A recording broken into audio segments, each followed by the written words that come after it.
They think that I just come in there and look for knockoffs, and that's not the case. I'm actually a sharp, smart fighter. So, well, I'm here. Who wants to fight me? I really don't care who's in front of me. I don't feel like no fighter can beat me.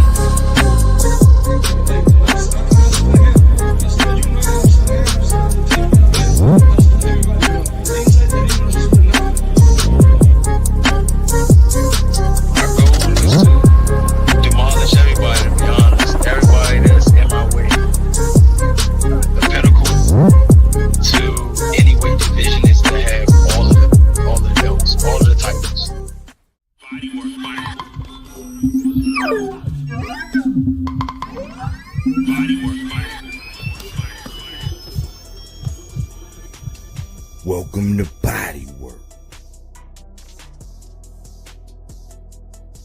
Welcome back. It's Michael Rogers. Welcome to Bodywork Boxing. It feels so good to be back. How y'all doing out there?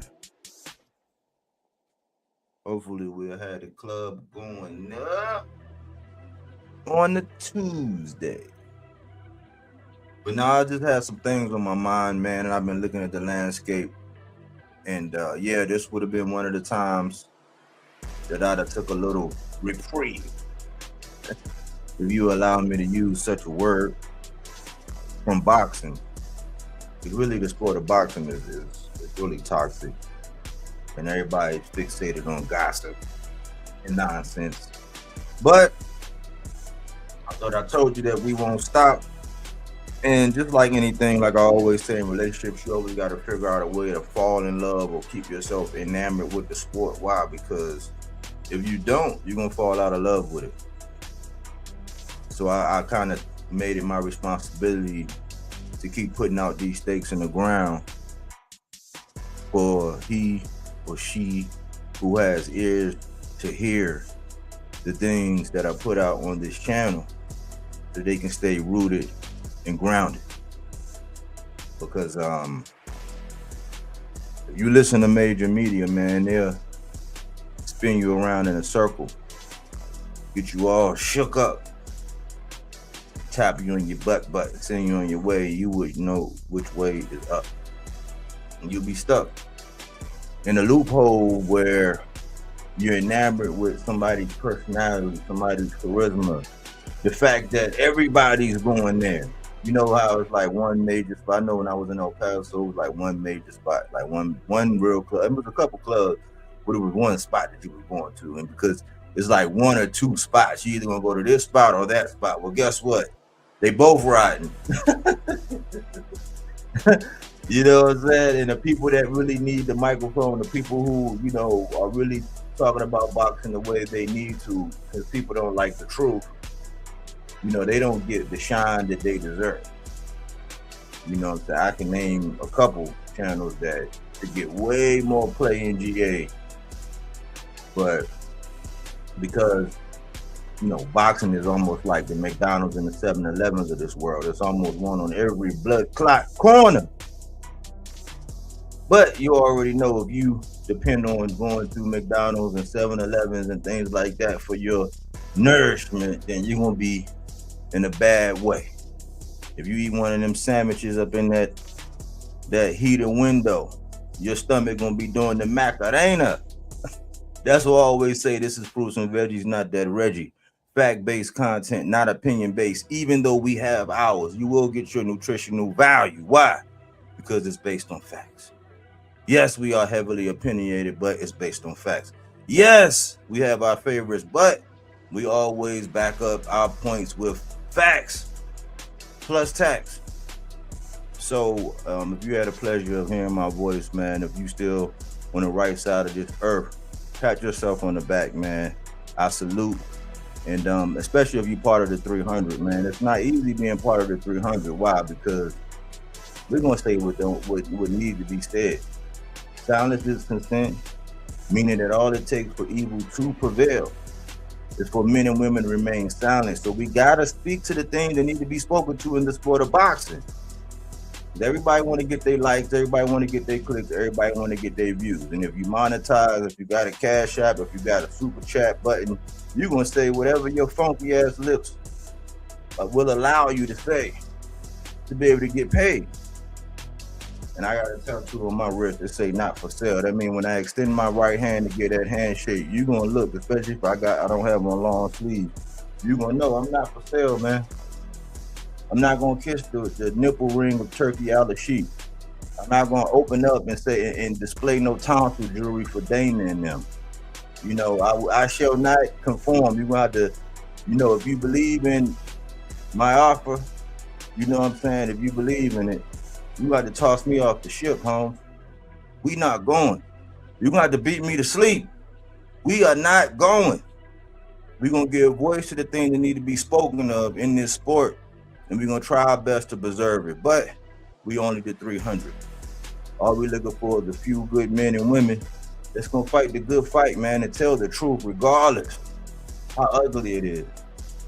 And I was thinking about something as a precursor to the meat and potatoes, is that one of the reasons why I was thinking about this, ironically, one of the biggest reasons why people hate Errol Spence is because what is his moniker? What do he go by? Not the big fish and all that, you know what I'm saying? Not that, not shark, not the big shark, not all of that. The truth. You know what I'm saying? If you find out you being cheated on, right? Some people would love, like AC was saying, man, ignorance is bliss. People would love to be ignorant of it and just walk around like it's gumdrops and lollipops. Me, I just want the truth, no matter how ugly it is. You know what I'm saying? Did you steal that, son? Are you cheating on me? You like, I want to know the truth. I don't care how ugly it is. But everybody can't really handle the truth. And that's how Errol Spence is, man. That man is the truth. I have never seen or heard anything outside of, you know, boxing. I mean, I've heard, you know, some little things, some little rumblings, which is not my area. I try to keep it pure boxing over here, even though we talk a little bit about life. But the way Errol moved, the spirit, the energy, that keep that same energy, spirit that Errol had, the sport needs that. The sport needs that. And some of the things I've seen and witnessed today, man, along with the things I've been hearing ever since Tank got the draw against Lamont Roach, I'm like, man, how much is enough? Like, you can have your favorites, you can have your preferences and all that, and salute to Aaron Jones, because he dropped the nugget. And I'm gonna go ahead and get into the housekeeping after this. But he dropped a huge, major nugget. He said a lot of people be believing that they don't have biases and that they just have preferences. But they truly do have biases, right? And having a bias, that's like a condition. Having a preference, it's different between having a preference. Like, I prefer Italian dressing on a salad. I prefer maybe a vinaigrette. I prefer that over ranch. I prefer. But having a bias, that's totally different. I can't have a bias against a salad dressing. I have a preference, man. So, I mean, people from the 300 be dropping jewels. Mailers, I'll be dropping jewels. D. Calico, when he, bless us with his presence, he be dropping jewels. AC, he's the treasure trove of jewels.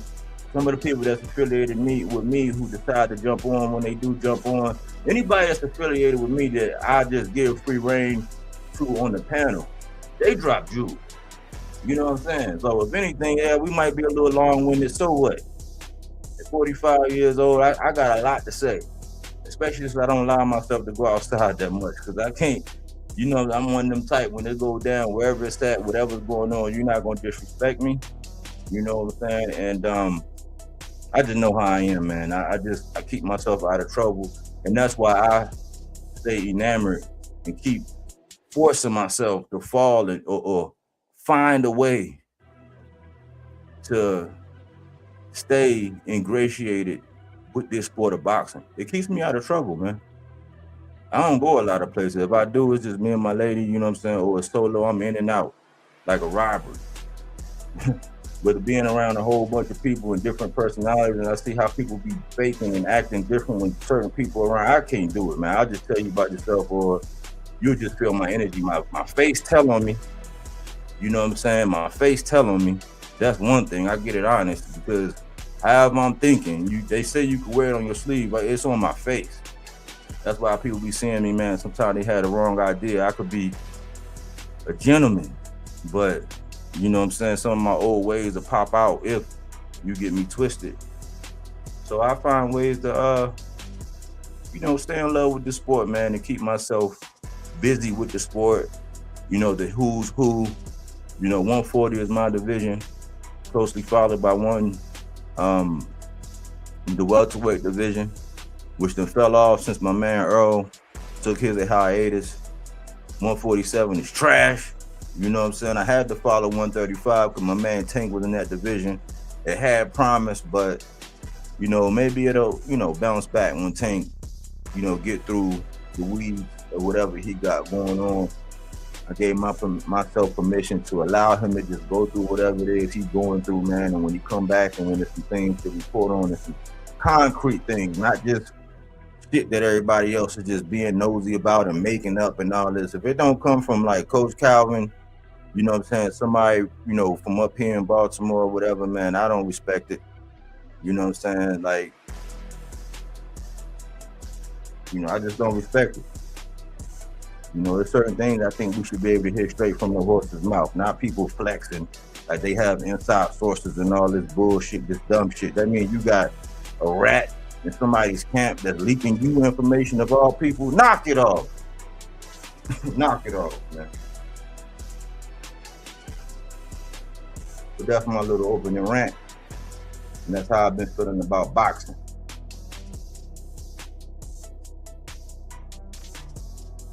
Turn the music, okay. Turn the music down, okay, it's a little loud. I appreciate you, Cookie Monster, let me do that.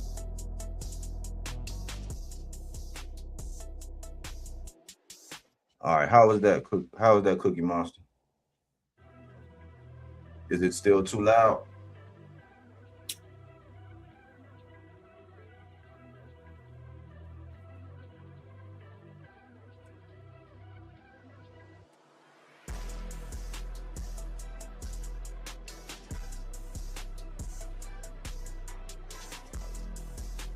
Somebody else tell me. But there go the link. There go the link. How's the music, AJ? Is the music too loud?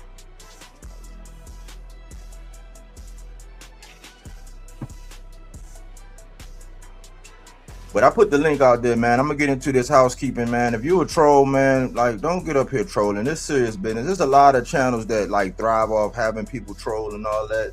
They get the ha, they had a little moment where they light your ass up. This ain't gonna be one of them.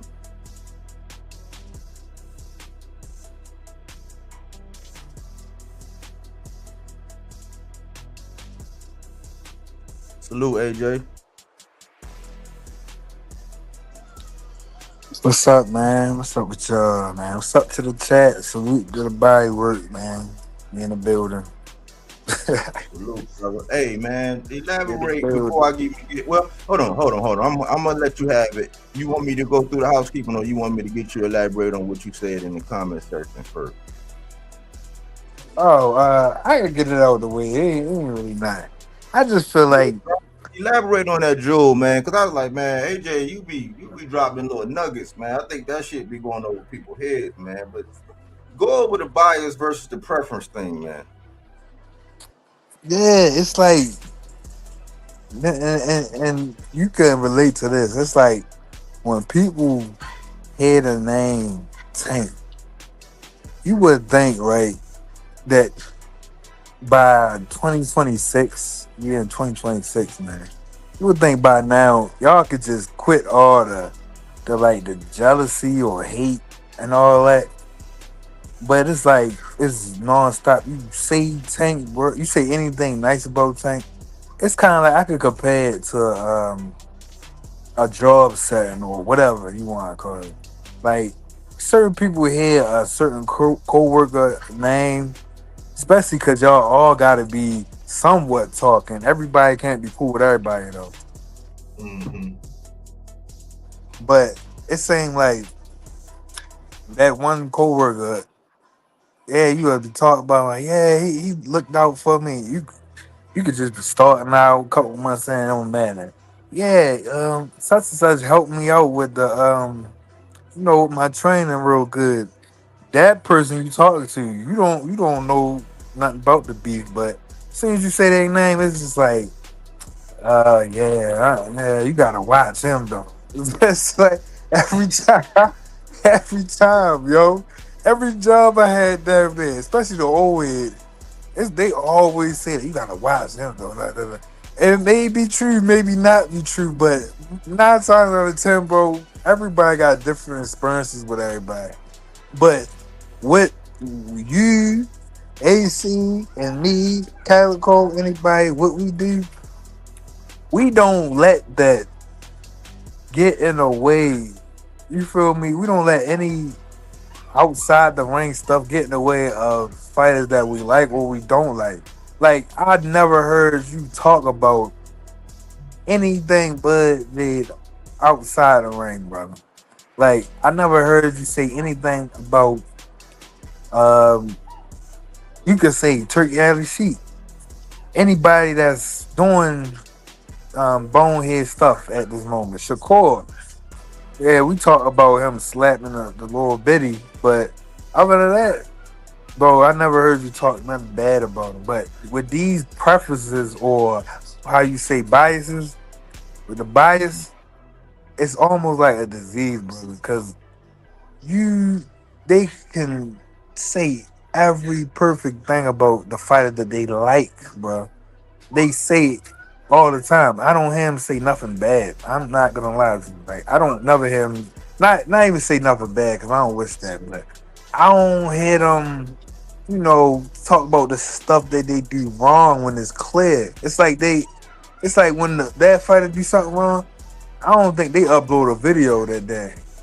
I put it on everything. I go through my YouTube feed timeline, and even the ones I don't watch or I put them in the back. It's like I still don't see no video about what the that fighter did. Now, Tank, Errol, bro, they could do wrong every day of the week, and you're gonna get a video every day of the week of them what they did, and that is gonna last years. Like speaking of that, before I clicked on the live, somebody uploaded a video. Now I watched it. It was a cool interview. I ain't done watching it, but the video the interview with Earl and Andre Ward. I seen somebody like it was right under your the live just now. Somebody took no time, like wasted no time of uploading a video of the title saying Earl out of the whole interview, and I watched it. You know, Earl always dropped with George, yo, and I fuck with him because he kind of like me for real. But the whole interview, the dude only got out of it. Earl didn't spar 6 weeks before the Grover fight. I was like, yo, you see how they do? But let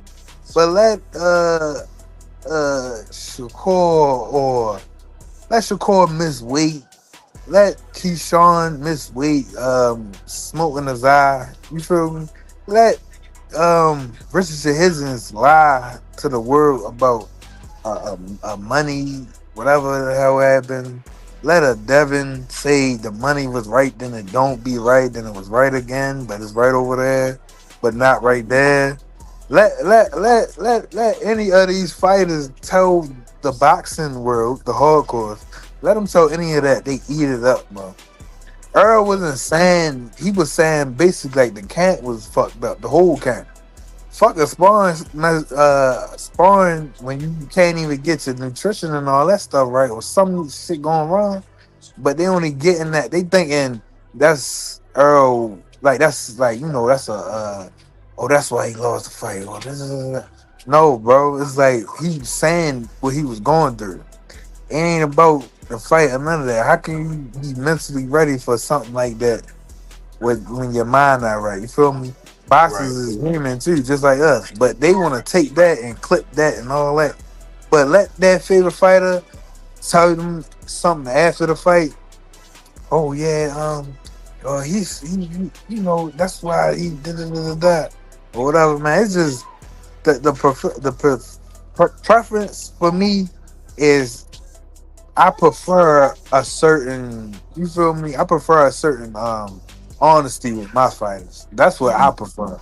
You feel me? All that trying to fluff shit up, like, yeah, you not making your money off of me, bro. Just tell me what it is. Like, I'ma buy, if I fuck with you, I'ma buy the fight regardless.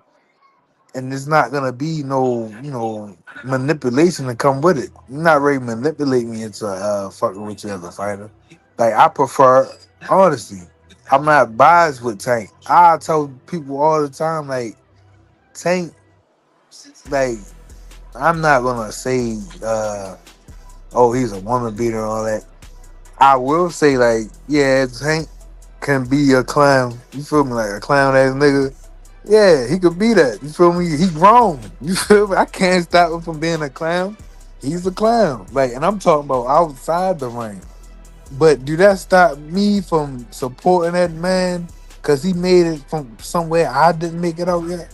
Hell no. That's why it's different from like for Baltimore. Even you could throw the DMV because y'all support y'all peoples too. Like, bro, I can appreciate somebody making something out of themselves no matter what they doing, bro. Like, look where we come from. It's really nothing out there. And I prefer that. I'm not biased. He could do this, that, and the third. I'm not gonna be like, I'm not gonna brush it under the rug. I'm not gonna do none of that, bro. Like, it's getting sickening with these people. Like, and it gotta be stopped. Hold on, Bodywork. You could cut. All right. Well, yeah, good point, man. And before I get into the housekeeping, I'm gonna say something I used to always say. You know, our state creature or whatever you want, it's a crustacean. It's the crab. I used to talk about it all the time. How Maryland is known for the crab. In Maryland, man, like at one point in time when Hogan was in office, when you cross over from Virginia into Maryland, it say open for business. So it's like, it's all about business, money. You getting this, you getting that. But the symbol is the crab. And people love crabs, you know what I'm saying? They got their little thing, but you know how they say it's about they bottom feeders, you know, crabs in the barrel, all the negative connotations. And for years, I used to harp on that. And see, me being from Landover, which is PG County, which really is the DMV, they don't consider Baltimore the DMV, but you'll have people getting mad and pissed off when the rest of the world referred to Baltimore, because I'm living in Baltimore now. But I was born in DC, raised in PG, spent my summers, like, it was nothing. At one point in time, I lived on Southern Avenue where you could walk across the street and you in DC and walk back Yeah, I across. remember. I remember hearing that. I went to Jericho with a lot of DC guys, and they said, "Man, it's literally a street. You can walk, and you be right in DC or right in Maryland." I'm like, "Get the fuck out of here, man! Yeah, that's Southern That's Avenue. crazy." Yeah, Yeah, that's Southern. Yeah, so I always like, cause I used to always I used to never like, because I fuck with the Russells and I fuck with Tank. And it's no secret that Errol Spence and Tank are the two fighters that brought me back to boxing. Cause I said fuck it after Tyson. Yeah, I would keep my eyes open. I would see the big fights. Yeah, I used to like Pacquiao. I used to follow what was going on. But like when Tyson lost that one and he kissed Tommy Morrison on the end, he was like, I just wanted money to feed my family. I hung it up. I was like, man, fuck boxing. And I kept my eye on it, but I ain't gonna lie. I'm loyal to the soil. Like, do I agree with everything that Errol did? Did I like the biggest thing I can say is the whole thing that happened with him and Derrick James. I spoke about it. I didn't go into it ad nauseum, but I never shitted on him. I've never shitted on Errol. I've never shitted on Tank. And I was always told, well, if you don't have nothing good to say, then don't say nothing at all. Not that I didn't have my fair share of criticism. I have. Just like with the Lamont Roach fight. But I never was disloyal to like the essence of the fact that, hey, these two gave me hope in boxing. These two was in here, they was in there. I don't care what you say. They was up here wrecking shit, stopping shit. That's why I got Tank, he's the predator. You know what I'm saying? That means that if he set his sights on you or whatever, he gonna do whatever it takes. And they gonna be all this, all that. Yeah, he had a draw, but that's the extent. People act like people act like what happened to Errol happened to Tank, and he got a draw. We had a bro. question, and he went in there with a headspace. Whether he was talking about getting therapy and trying to be better and going back to school and trying to be a better human being. And people act like he got devastated, and even Errol, like people. They jumped so much to the conclusion. The biggest thing, the worst thing that ever happened to Errol Spence, and I promise you I'm gonna get into the housekeeping. The worst thing that happened to Errol Spence was the accident. Because if you recall, he got stopped, but Harvey Dog had to come in there and stop that fight. Like, Errol didn't do what Tim Tszyu did and retire on the stool. Errol didn't get, you know what I'm saying? Like, Errol didn't get flambasted. Errol didn't get his lights didn't get put out. The referee came in and said enough is enough. But people act like this man got sparked out like how Brian Norman did Jin Sasaki. But we're gonna get into that. I don't want to give too much away, man. But like, that's just the precursor to when we actually get into that part. But like, we have been crabs traditionally. That's why I always fuck with the Russells. You know, Mr. Gary Russell is one of my favorite fighters. Gary Antoine, one of my favorite fighters. Tank, one of my favorite fighters. Always say, hey man, if Tank and Mr. Gary Russell ever fight, you know what I'm saying? I love them both. You know what I'm saying? For real.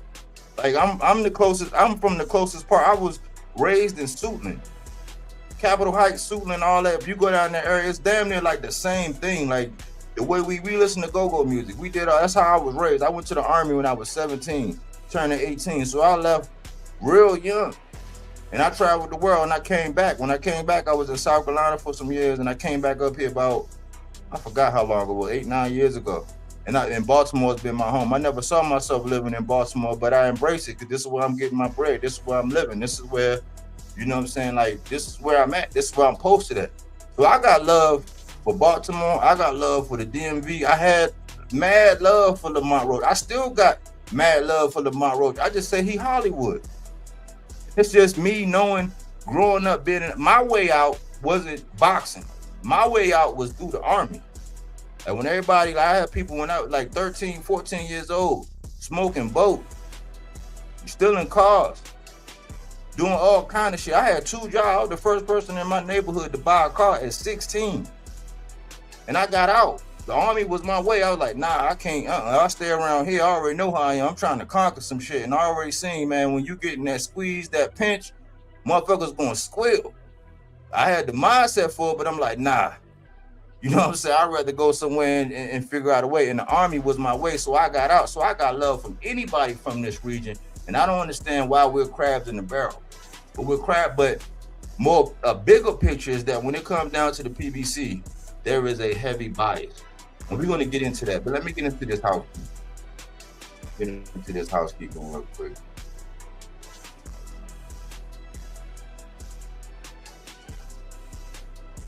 Bam just exposed your favorite fighter. What do you mean, Mike? If you listen, I'm going to tell you, right? Listen. Bam, they consider Bam, and I said this a while ago. I'm buying more and more into what my man Crush said. Like, it's only 1 pound for pound guy at any given time. My guy's inactive. I think that when he's active and he's in his right mindset, I don't see nobody seeing that nigga when he's in his right headspace. You know what I'm saying? You hit him, you get him riled up, he gonna spark you. Until proven otherwise, that's how I'm going. And that's how he coming. He's inactive.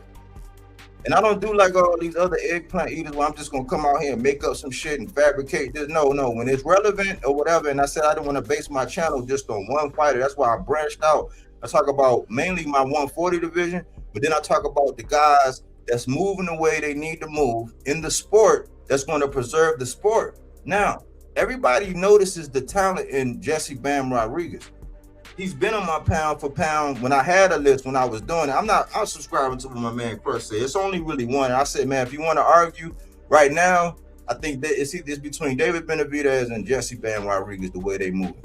The way they moving in the competition and what they're doing in that ring is undeniable. As far as like the level of competition, how they're seeking the smoke, the fact that you get to see them on a regular basis, ain't no long hiatuses. You know what I'm saying? Yeah. David Benavidez had a little out of the ring issues, you know what I'm saying? He got his shit together, and ever since he got his shit together, he's been on fire, and people been moving up and out the way. Jesse Bam Rodriguez has come along now. We seen the outcome of what happened this weekend with Jesse Bam Rodriguez. He moved up to 118. He didn't go from 115 to 116 and a half. He went from 115 to 118, and I want y'all to break down the comparisons because we can turn this into a science class, but I didn't want to make it real dull and boring. But when you break it down, when people say, oh man, that's 7 pounds, but when you're at a lower weight class, the percentage is damn near the same when you're moving up that many pounds. That's why they have it allotted like that. 115, 118. For a lower person, that percentage, those pounds is a percentage of the body weight. So the higher you go up, it's still a percentage of the body weight. So you go back and you do the math. That's your homework to do that. But he didn't say, oh, well, in between 115 and 118, I got to stop at 116 and a half first and then get myself ingratiated and put my big toe in the water and then, let the water touch my shin. And then once it get up to my knees, I'm thinking I'm going to be able to swim. He ain't do none of that shit. He went from 115 to 118 and for the champ, an Olympian at that, sparked him. And then he's saying that, hey man, listen, it was already rumored because Eddie had came out. Eddie had came out and was like, yeah, they was possibly looking at in a way in December. Robert Garcia afterwards came out, poured water all over that shit, doused that in flames, had Eddie looking real bad because he was saying, nah, that was bullshit. We wasn't negotiating, whatever. But like, I guess, see, Eddie would do that to get everybody riled up to make the fight, which is good. It's a tactic because Eddie do in that manner. He's a good promoter in that to get people talking, getting the chatter boxes to going. He does that. But there's an argument. Is Bam ready to go? Up to go see anyway? Or do he need another fight at 118? Or do he need to go up to 122, have a fight, and then go see Inouye? Or do he fight his brother first and then go see him? There's all these speculations, but guess what Bam's saying? When my team get together, whoever they put in front of me, you know what I'm saying? Once I get that contract that's on my desk, I'm going, you know what I'm saying? I'm going to go complete the mission. So he's saying, listen, if you listen to what he was saying, he basically saying, listen, if it's monster, then it's monster. Chalk him up. Your favorite fighter ain't doing that. Your favorite fighter is not doing that, man. Your favorite fighter is he's picking and choosing, he's making all kind of excuses. You know what I'm saying? And Bam is lit. Like, then the performance. I heard more people, and this is a pet peeve of mine here lately. That's been going on that I see in boxing. See, if your favorite fighter is a fencer, you're gonna be talking about how he's untouchable and he this and this and that. Like when I talk about Devin, I say, man, listen, man. When I came on and did the video, I said, man, ain't nobody in their right mind gonna pay you no goddamn $100 million if you're gonna land 70 punches. Your last 2 fights, you landed 70 punches in both rounds. Ain't nobody paying no $100 million. Like, do you know what that is? That in 12 rounds, that's 6 punches. That's not even 6 punches. What's 6 times 12? Ain't that 72? So that's not even 6 punches a round. I mean, one of them is gonna be 2 of them rounds. It's gonna be 5 punches landed. Think about that, y'all. Ain't nobody paying no $100 million to see that shit, but you were standing in the mess hall with your chest out because you said, oh, he's one of the most skilled, he daring over there, he blah, blah, blah. No, he's playing accolade. Nobody can take away from these guys' accolades. They are heavily accoladed. They play accolade soup, accolade salad. It's all these, well, I got a belt over there. Okay, that shit sound good. But when they put your shit up to the light and they say, who is this guy? Who is Joet Gonzalez? Who was that? Like, what did Jose Ramirez did? Okay, what did Jamel Henry wind up doing? Who really was Oscar Valdez? Like, who was these guys? Like, when they say, but then when it comes to another little guy, you can say, well, who was Ryan? Oh, well, Ryan moved up 2 more divisions and went in and got a belt. Oh, who was Mario Barrios? Oh, yeah, he went up another division and he got a belt up there that high.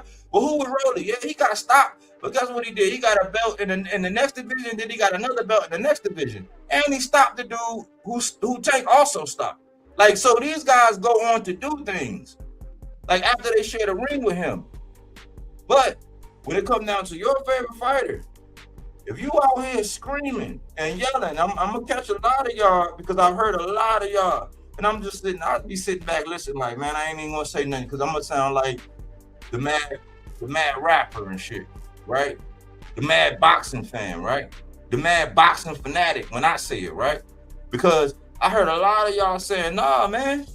Nah, Bam, yeah, Bam can go up there. Why not? Like, shit, Bam ready. He one of them ones. He's pound for pound. But if we change the conversation to Shakur Stevenson, oh, no, he need to acclimate. He need to acclimatize. He need to get his shin bone wet, then his knee, then half of his thigh, then up to the waist. Like, knock it off. Bam, if you was out here, and there's a lot of y'all that was out here that put y'all foot in your motherfucking mouth, and y'all gonna use that, oh man, those are the lower weights. Well, look at the percentages of those lower weights. And when you're considered pound for pound, it shouldn't be all these goddamn excuses. So in a roundabout way, the way Bam is moving, the way I could have put Bam and David Benavidez, the way Bam and David Benavidez is moving, they are exposing your favorite fighter. Your favorite fighter right now just got his slip pulled down, got his panties slid to the side, and got bent over just now by Bam. The actions of Bam.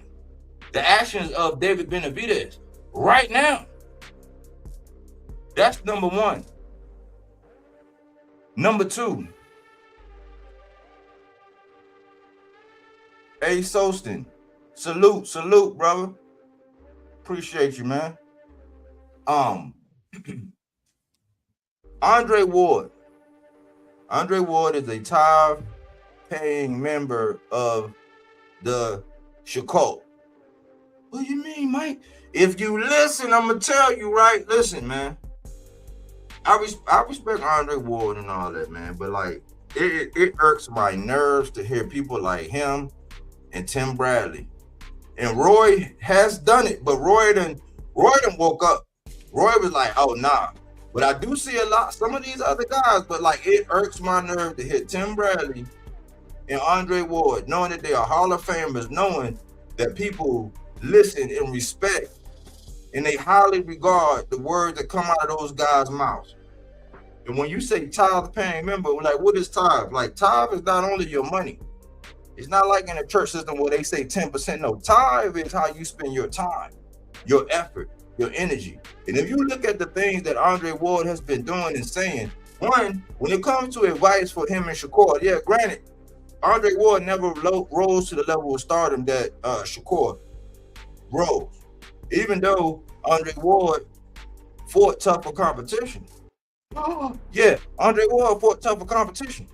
I can say that. And in my book, he lost to Kovalev in the first fight. I mean, I ain't gonna argue with you. You can come out with the knives and the pitchforks. When I go back and I look at my eyes, not being biased, he lost. You can say what you want. He came back. He rectified that loss by stopping that guy. You know what I'm saying? But in the first one, he lost.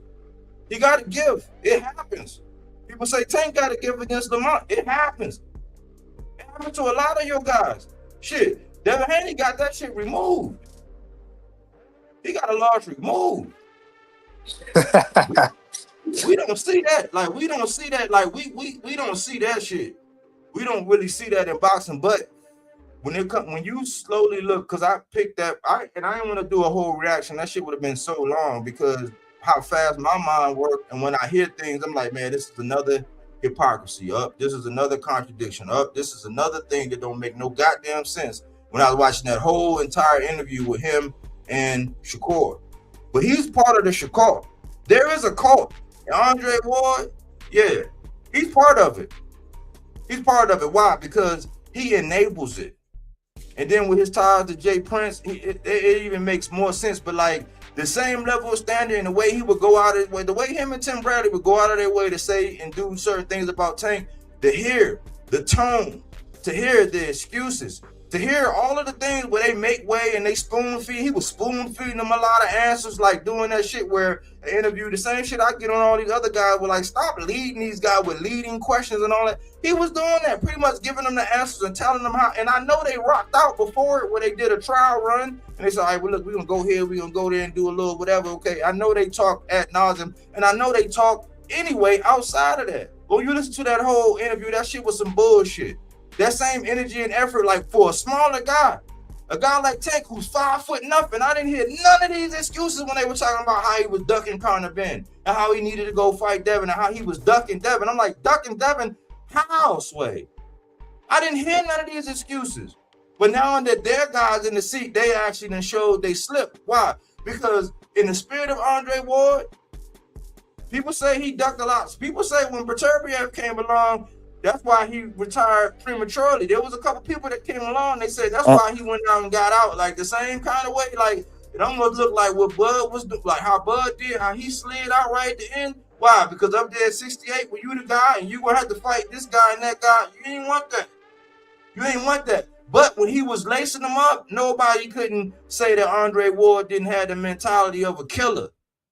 But he's condoning behavior in this man's that ain't the same energy as what he had. And that's my problem. I'm like, Tim, you wasn't that kind of fighter, Tim. You didn't have the best skill set in the world. You was like a physical specimen, and you had an IQ, and you had Teddy Atlas or whatever. And you found a way. You was a hard worker. You was smart in the ring. You didn't have the most talent on, and I think that's one of the reasons why he hated on Tank, because if he had that God-given power and ability, who knows? Like he made it to the Hall of Fame without it, but who knows? Like shit, we be talking about Tim Bradley all day, every day. If he had the intellect that he had, then the power, you know what I'm saying, and the accuracy of Tank, the speed, the power, the accuracy, we be talking about Tim Bradley all day, every day. Just like some people used to do about Roy Jones. We be doing the same thing. But the way those guys were as fighters, they don't report and they don't conduct themselves when it come down to their biasness with the guys that they rock with. They don't keep the same energy. So these guys, what you gotta realize is whenever they're part of the Shakur. One, they're getting paid by them people from overseas. You can talk about it over here at Zuffa, which is indirectly tied to Turkey. You can talk about the Ring, which is directly tied to Turkey. You can talk about Matchroom, Golden, but whatever venue they're gonna get a check, they're gonna be loyal to that. which is going to lead me to the meat and potatoes eventually when I get there, when it comes down to PBC, and why they always getting the short end of the stick, or it's always some negative stigma whenever people are reporting on them. But Andre Ward, I mean, I respect him because he's a Hall of Famer, and I used to love Andre Ward, like in the ring and all that. But the way he do the reporting, I like hearing him when Roy is there, because Roy gonna balance that shit out. Roy gonna be outspoken. Roy, he disappointed me a couple times, but Roy woke up. Roy started talking and said, nah, I ain't with it. And I think that's why we're not really seeing and hearing from Roy right now, because he's pissed. And he's starting to really speak the truth. He's like, nah, I ain't with it. I could have put it on for a little while, but I ain't with it. You know what I'm saying? But Andre Ward and Tim Bradley, he's 50-50. One day, he's like Two-Face. One day, he's hot. One day, he's cold. One day, he's, you know what I'm saying? Like, he's blue. One day, he's red. Like, I don't like people like that. I don't have people like that around me. I got people where, like, even people in the workspace, if you see me every day, and if I notice that, okay, I speak to you every day, but you don't, or you pick and choose when you speak, I'm just going to stop speaking. Point blank, I'll walk right by you. And that's how I am with Tim. Like, he's hot and he's cold. Andre Ward, he picks and he chooses. And I've never seen nobody do this for no other fighter. Like, I've never seen that. He did it when it came around, because they all was doing it, Tim and all of them, even though Tim got out early to not face Errol Spence. Tim got out early to not face Errol. Yeah, he didn't want to do it, but he got out early. But the way they put these kids up now, Tim has been more outspoken here recently, and that's why Shakur came out and was like, man, I don't have no respect. That's why I said it don't matter, because the minute you say something critical, you might as well say what you need to be said, what needs to be said, because the minute you say something critical, you will have somebody like an asset like Tim Bradley. The minute he start calling out your bullshit, now you have zero respect. It's nothing he can say. He showed you his character. But guess what? Andre Ward, he with the shits. He's part of the cult, y'all. So anything that's coming through that vein, you got to know that he's playing a part in it. And because the people respect what he say, it's real unpopular to go against the great SOG. But guess what? The truth is the truth is the truth. And I ain't going to stop telling it just because, you know what I'm saying, these motherfuckers want to act like they pansies because they rock with Shakur. Telling him, oh, well, because think about this. I'm going to move on to the last one after this. Think about this. Back when he had that interview and he basically was telling him like, oh, that's the promoter fault. Oh, well, you get, blah, blah. Basically, you get what you negotiate, and that's the promoter fault. You know, if everybody act like that in boxing, you know, boxing would fall flat on his face. And under the Turkey regime, that's where it's going. Especially with American boxing, with them overflating everything, like giving you that blue magic, and you've been chasing the dragon ever since. He made one or two big, like, good fights. They wasn't big fights. They wasn't necessarily fights that we would demand. And the only fight that people really clamored for and wanted that he really gave that wasn't happening was Undisputed at 175. Outside of that, what? It was a couple good fights. It was a couple, like, 5v5. That shit was lit. But, like, none of them fights that we asked for. Like, the fights that we would ask it for and say, oh, well, if Money in the Thing like Jermaine Dupri and Jay-Z, then why we ain't get this fight? He was mum. He was mute. And because these niggas get a check from it, they ain't saying nothing. But guess what? I ain't getting paid. What do I got to lose? For people to say, oh man, he's off his rock. Oh, he gangbang for the PBC. Okay, well, y'all gangbang for Matchroom. Y'all gangbang for Golden Boy. Y'all gangbang for Turkey. So what? But I'm gonna tell y'all like this, man. Andre Ward is very heavily biased, and I understand looking out for your mans and all that, but to be like, supposed to be like a man of God and be painted in that light, we all know what you're doing. Ain't nobody really gonna call you out on it, because, you know, a lot of people are under that spell, because as long as you can tax something to the higher power and all this and all that, they gonna let you slide. And then it ain't the shit that I be saying, the shit that some people are willing to get out here and say, it ain't the most popular thing. It's not gonna gain you no traction. It's people that'll stop fucking with you just because you telling the truth. And they, oh man, I don't know, man. He do be going off. It's like, nah, y'all don't like the truth. The truth is ugly, but guess what? What they say, the truth shall what? Make you free. That's why I'm free. Nothing controls me. Nothing controls me. I'm able to speak the truth. So look out for this cult that Shakur got. That shit is grown. Ms. Coleman. Salute, Ms. Coleman. Yeah, I want to go back because I seen it not too long before the live. I said, oh snap, he did an interview. It'd be good for me to see it. I saw it before the live, but I didn't get to see it. But salute to Miss Coleman. I appreciate you. The last one. YouTubers are just as bad as major media. And this is just like everything I said. I'm not gonna stay on this too long, hopefully. Right? Y'all know how I get. I'm not gonna, but what need to be said, man. It ain't nobody really. It's a couple people that's saying it, but they're not getting the pump. They're not getting the burn. Like nobody putting a loudspeaker behind them. They're not hyping the video. They're not sharing it. People are not inviting people over to hear it. Why? Because it's going to expose everybody else. But YouTubers have become just as bad as major media. And what do you mean? Okay. I always give the example about, because one of my illustrators, I used to do music, right? Performing clubs and all that. Don't even get me started. But I would do a lot of things with words, put it like that.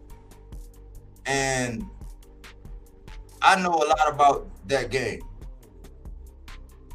And what I realized in studying that game, and probably the reason why me and my partner didn't go to the heights that we were going to go, because one, we added 2 more people to the group. So instead of being a 2-man, we was a 4-man. And then once we did that, that shit went sideways.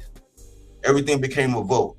Everything became, whatever. But everything I learned from the game is that when you get with a major label and they have you and they own your rights, whatever, they're gonna, y'all know that skit, Jay Jerkin niggas, y'all remember the Locks? When they used to do that skit about jerk, we be graping you, like that. Yeah, they was mocking what Pete Dittler had done to them, right? But they are stories, accounts from how people that are in that same situation they win, they go on to start a label and sign artists, and guess what they do to them artists? They do the same thing. People have been in corporate, like me. I've had many different corporate. I've sold insurance before, property and casualty, and life, accident, and health, right? Rented cars. I had so many different professions, HVAC. I've done a lot of different trades and skills. I have my own CDL. I have my own trucking company, all that. Got my own business now. I've had a lot of experiences, right? And what people do is, right, they'll experience something in the corporate world and they'll figure out, okay, well, this is what they did to me in this corporate setting. They'll go start their business. They'll get people up under them, and the same things that were abhorrent to them, they'll go do to the people that they put up under their wing. So what do you mean, Mike? Bring it all home. A lot of people who started off making content was because they said, hey, I'm creative, right? I can do creative things. I can make content, whatever, right? And then 2, I have a voice. I have something to say. I have a lane. See, a lot of people don't really have a lane. I have a lane, and I stay in my lane. A lot of people don't stay in their lane. They want to do the same thing. Like, that's why you see all these knockoff pop the balloons. Like, they came out with the pop the balloon, right? And then all these knockoff pop the balloon. So it's a lot of these knockoff pop the balloon. That's what's really going on. So you seen and heard major media. You seen and heard. That's why people call fights. Why? They call fights because they get tired of hearing Sergio Mora and Chris Blue Suit Mannix call these dumbass fights, and the fights that we're actually seeing are not the fights that they're calling. Just like this past weekend. I'm like, I don't know what the fuck they're talking about, but I'm going to keep watching and whatever. Bam, about to stop this dude. 6 round, bada boom, bada bing. It's over. Then they all on his nutsack. But people got tired of that, so what they started doing, they started calling fights, right? And they got their own style and how they call the fights and what they say or whatever. And they try to be, unbiased, as possible when they call it. They try to call out exactly what's going on and all that. That's why people started calling fights. Well, people started making content because they saw the narratives of major media and they say, you know what, man, that's not right. That's why I started making content. There's plenty of channels that I done cash out, super chatted, donated, was there in moral support, was there in the comment section, was there saying, oh man, you cooking. They're saying, oh man, today's show was lit. They're saying, oh man, what would we do without you? And then guess what happened? Eventually I started saying that, hold on, man. I'm not changing, but they're changing. Like, hold on, with this fighter, they said this. Hold on, but now they man's in that same position. Now they saying that. And like, hold on, man, like, hold on. Y'all know that song with Beyonce when she said, I said yes to your mama and yes to your blah blah blah and yes to your. But the first time I said no, it's like I never said yes. That's how these content creators did. But that's how they did to me. So as long as I would say, oh yeah, you cooking. Oh yeah, you writing this out. Oh yeah, you flaming. Oh yeah, you hot. But the first time I said, hold on, man, nah. Well, you know what? You can get the fuck out and blah blah. I'm like, what? After all of the time, all of the money, all of the support, all of the attention, me being part of the numbers, me being present and accounted for like day after day after day, I said, oh, okay, well, shit. It might be time for me to do my own thing. Why? Because I have a lane. I have something to say that's like, hold on, man, I'm not going to be like these other niggas that's going to let this shit go by. And then, when my man is doing this, I ain't going to say nothing. But when this man's saying that, I'm going to be all vocal about it. I'm not going to do that. I have a lane. I have something to say. That's why I started the channel. And I imagine that a lot of people are snakes.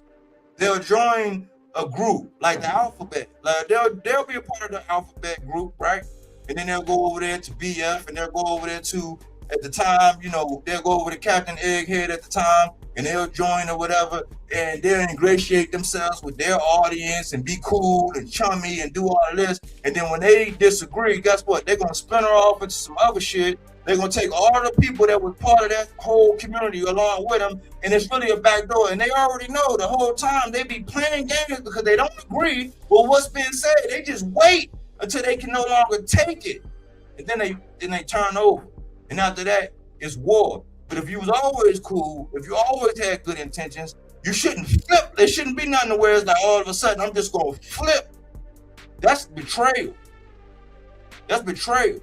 But a lot of people have gotten into doing content because they saw what major media was saying, hold on, man, nah. I think, 1, I got a little bit more charisma. 2, I'm a little bit more creative. 3, I probably can have my own little audience, you know what I'm saying, that I could, people that think like me or whatever. And what the way it should happen is the people that naturally gravitate towards you through your message, especially when you're not being a copycat, they're going to gravitate towards you. And if you stay in that main vein, and like Cat Williams said, you in tune with your star player, they're going to continue to come. But guess what's happening? People nowadays, right, they get affiliated with a coach. They might go get somebody like Greg Hackett, real outspoken, have all these controversial takes and all this, Philly fighter. He ain't shit in the boxing ring, but he's an excellent coach. Got all these affiliates. They're going to bring him on this channel, right? Garner all this attention. Right? Have all these wild takes and have all these other things, and guess what? They start doing the same exact thing that major media is doing. Talking that same dumbass shit that major. It's like, what's the difference? Why not just listen to major media? Why listen to you? If you want to do the same thing they was doing. I've heard here recently, and I said, man, how do y'all come up with this bullshit? This man said, now, if you listen to his tape, and this is why I be saying, I be wanting people to keep the same energy, but I always tell y'all, we are in the hindsight of 2020 era, which means that in hindsight, everybody's right in hindsight. It ain't no fun in that. But there's a lot of people that take the results or whatever, and whatever happens in hindsight, they're going to roll with it. A lot of the Chicago's, a lot of the Devin fans, a lot of the Keyshawn fans, a lot of the Chicago, they love that hindsight in 2020. They won't stand firm. They'll be all blah, blah, blah. They'll have a whole lot to say about everybody else, right? Nothing to say about that guy. But then when that guy make a decision, then they all, all aboard. Full steam ahead. So when I listened to this guy's take right beforehand, he was all, yeah, I got O'Shaquie. I'm leaning towards O'Shaquie versus Ray Ford, blah, blah, blah. Shakur, yeah, because Shakur said he going to do this. Guess what he's saying now? 72 hours ago. Guess what he's saying 72 hours ago? What would fighting O'Shaquie do for Shakur Stevenson's career? What? And I heard this right afterwards. Like, because if Ray Ford would have won, right, they would have clowned the shit out of O'Shaquie and said, this is why you don't deserve to fight. That's why I said beforehand, it's on wax. I said, man, O'Shaquie got to damn near knock this man out to get Shakur in the ring, but I was like, man, Shakur probably ain't gonna do it. Why? Because then O'Shaquie gonna look too good. But people were saying, I heard fans saying, I said, man, this is when I did the episode and I did the housekeeping. I said, fans have become bodyguards, but guess what, goddammit? Content creators have also become bodyguards. And they've also become the same thing that probably spawned them in having their own. Because think about it. Remember when Martin came out? If shows like Martin came out, right? And you were so busy watching and enthralled with what was going on with Martin, you would never stop and say, I'm gonna have my own show. No, you would be enthralled and be watching what was going on with Martin, because that was the hottest thing ever, like that. And then also a Living Color, you had shows like that was like unique to where it's like, that ain't nobody really doing it like that. You wouldn't be enthralled with doing your own thing, but when shit got watered down, people started making movies and say, oh man, I could do sketch comedy, I could do this and all. So content creators say, listen, I can do what major media doing, and guess what? They're doing the same goddamn thing that major media doing. Like, what sense do it make for y'all not to put no pressure on Shakur and make him be a man of his word? So now this man can give you a word. He can say, yeah, I'll fight you. He ain't gonna get no shot with me unless he do you. And he do your little man. He take him to school. And then he get to renege, and then y'all turn around right afterwards, and you on wax saying that he gotta fight him. You changed your mind 72 hours ago talking about, oh, what does O'Shaquie do for Shakur Stevenson? It's a name. And they shoot themselves in their ass. You know how? Because if he would have said, I'm coming out, I'm going back to 135 and I'm fighting Muay Thai, they'd be all for it. So you trying to tell me Muay Thai is more accomplished than O'Shaquie Foster? Checkmate. Checkmate. And you trying to tell me that, oh, okay, well, what Shakur say? Oh, I got a belt at 140. He got a belt at 147. Let's meet in the middle. Well, last time I checked, O'Shaquie got a belt at 130. You got a belt at 140. 135 be meeting in the middle. But you said, oh, no, don't have him renege, put his way. But then y'all gonna say, what would a fight with O'Shaquie do for? What would a fight with O'Shaquie do for Shakur? No, y'all lame. Y'all are hypocrites. Y'all worse than major media. Why? Because y'all clones. Y'all are clones, man. Y'all are no different than the people. That's just like with slavery. That's just like with anything. That's just like when people get raped or when people get harassed in the workplace. Like when the man, like when you point your finger and you scarf everybody else, and then you doing the same thing behind closed doors. How often do we see shit like that? Y'all doing the same thing, except that it's something different.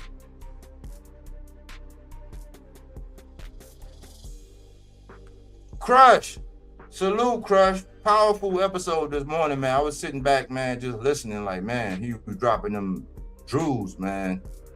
Salute, brother. Cam J, salute, Cam J. I appreciate you, brother. Salute, salute, salute, man. But in essence, man, that's my housekeeping, man. But like, let's not be no hypocrites, man. If you had all these fingers to point at major media and how people are calling fights and narratives and all that, only for you to flip-flop, why are you flip-flopping? And then from you to be down there in Texas, that's even more gross. That's gross. And I just can't sit by like, I'm the type, man, I gotta say something, man. You're not gonna stop me from saying nothing. Freedom of speech. That's the mantra of the channel. Silence is consent. But like, man, I've seen a lot of people, man, start off on the right path, saying and doing everything or whatever, and then y'all become just like the people that we scoff at and hate. People always be talking about the man and how the man did this and how the man did that, and then you get in the position of power, you get in the position of influence, and you doing everything that the goddamn man was doing. And ain't nobody saying nothing because they want to be down like Brandy.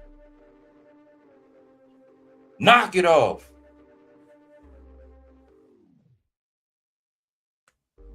That's the housekeeping, AJ. I don't know if you had anything to chime in about that.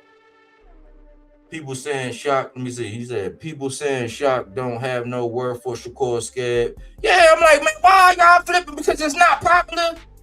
Y'all don't want Shakur to come out and do what he did to Tim Bradley. Guess what? If you don't respect Tim Bradley as a Hall of Famer, what you think he gonna tell? He already told us this. This is one of the reasons why I said, you know what, I'm off for Shakur. When he said that same dumbass shit that Buzz said, when he said that them fans over in the UK were better fans than us. I'm like, what do you mean, bro? Like, used to go to bat for when you was doing your shit. I used to go to bat, but you saying they better? Why? Because we calling you out on your bullshit. But if he don't got no respect for Tim Bradley, you flip flopping and you doing all this. Why? Because your numbers getting a little bit bigger. You buying subscribers, by the way. I know who be buying subscribers. You know what I'm saying? I know who doing it. I know who buying subscribers. But that's neither here nor there. Not alone are you not alone are you a fraud and you fugazi for buying them goddamn subscribers, but you flipping and you flopping. What make you any better than Chris Mannix, Sergio Mora, fucking Max dumbass Kellerman? Like, what makes you any better than him? You doing the same thing? What? You don't want to fit nobody around like Shakur and them kids? You're gonna look real bad when you do some shit and you gonna be down with it. You gonna follow his ass right off the cliff. I'm like, man, I ain't following none of these niggas off no cliff. I'm trying to bring back, remember, because the man have taught us, it's called the rote learning system. Memorization and regurgitation. It's the same reason why they still teaching the youth that Christopher Columbus discovered a whole continent with motherfuckers already over here thriving and surviving. That don't stop them from motherfucking telling our children that shit. It's rote. It's memorization and regurgitation. I'm bringing back the critical thinking skills. Use your motherfucking mind. It's a powerful thing. But y'all don't even want to do that. Y'all just want to be robots and y'all want to go along. Why? Because nobody at the water cooler everybody gonna act like you got the cooties at the water cooler talk. If they act like that and you just keeping it real, fuck them. You just keeping it real.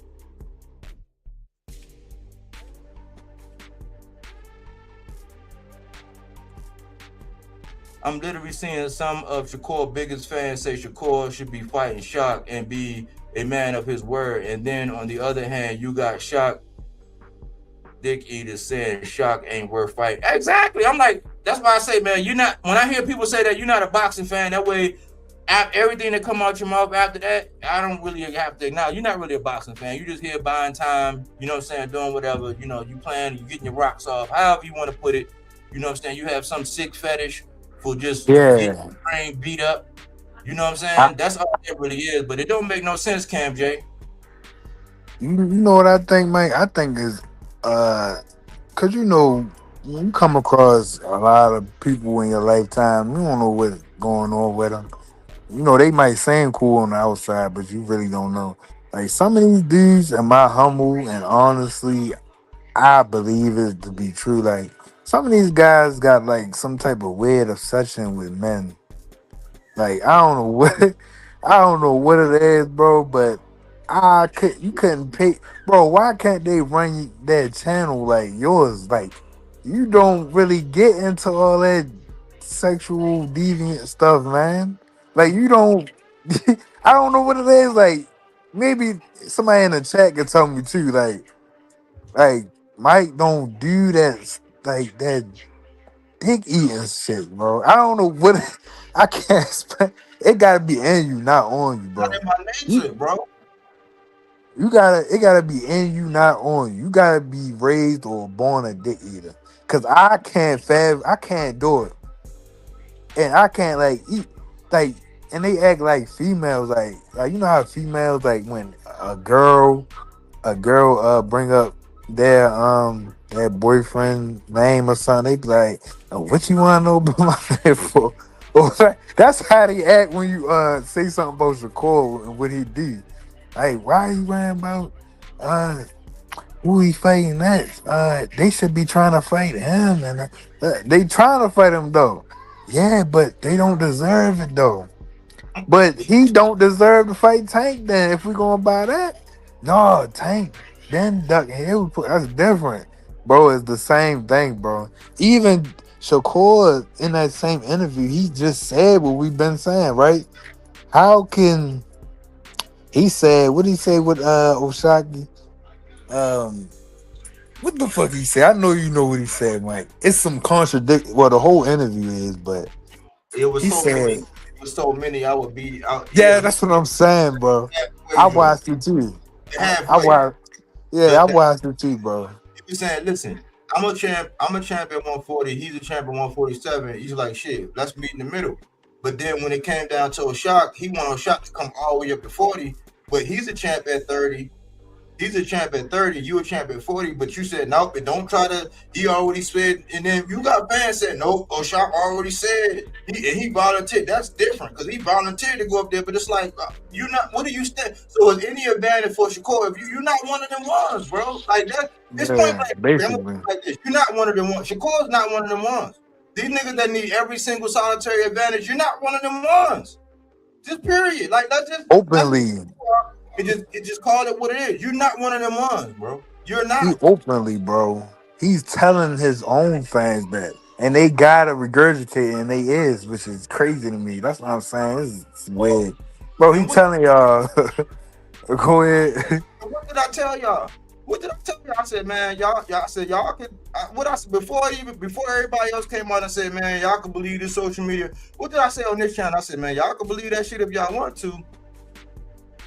But remember, they threw Rolly. They said Rolly was ducking, right? And that was a unification. And this is going to get me into the meeting. But let me slide into this because I'll be here all night, man, just cooking on this part. But let me go ahead and bring up the meat and potatoes. Let me get into that, man. Because it's important, man.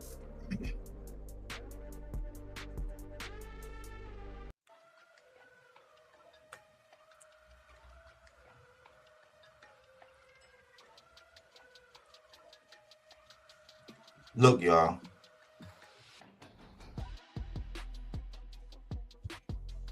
Now, I've said this because it wasn't too long ago when I did this.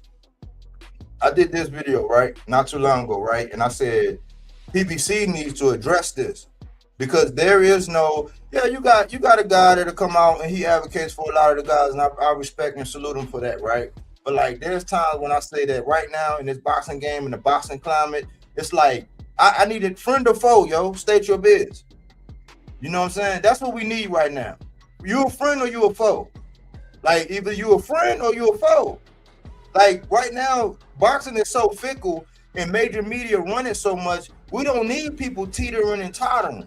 You know what I'm saying? Draw your line in the sand and stand on it.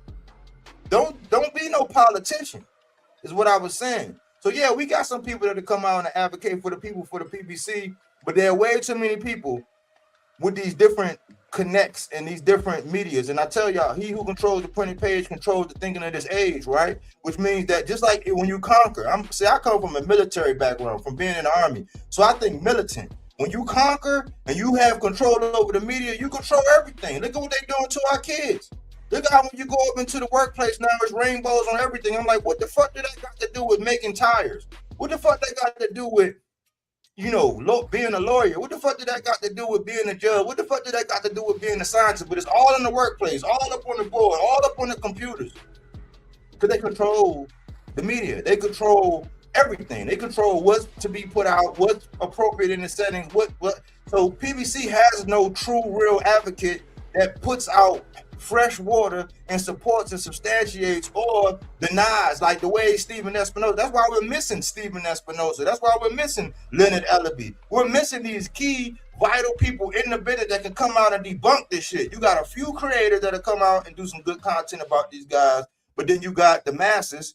It's really like 5-1 that'll come out and shit on them. So I came out and did this piece and I said, man, PBC need I don't know how to fix it, but they need somebody, just like how the Ring got their little, group of people where they get up there and do it. I've been putting my name in it. I had the ideas. Holler at me.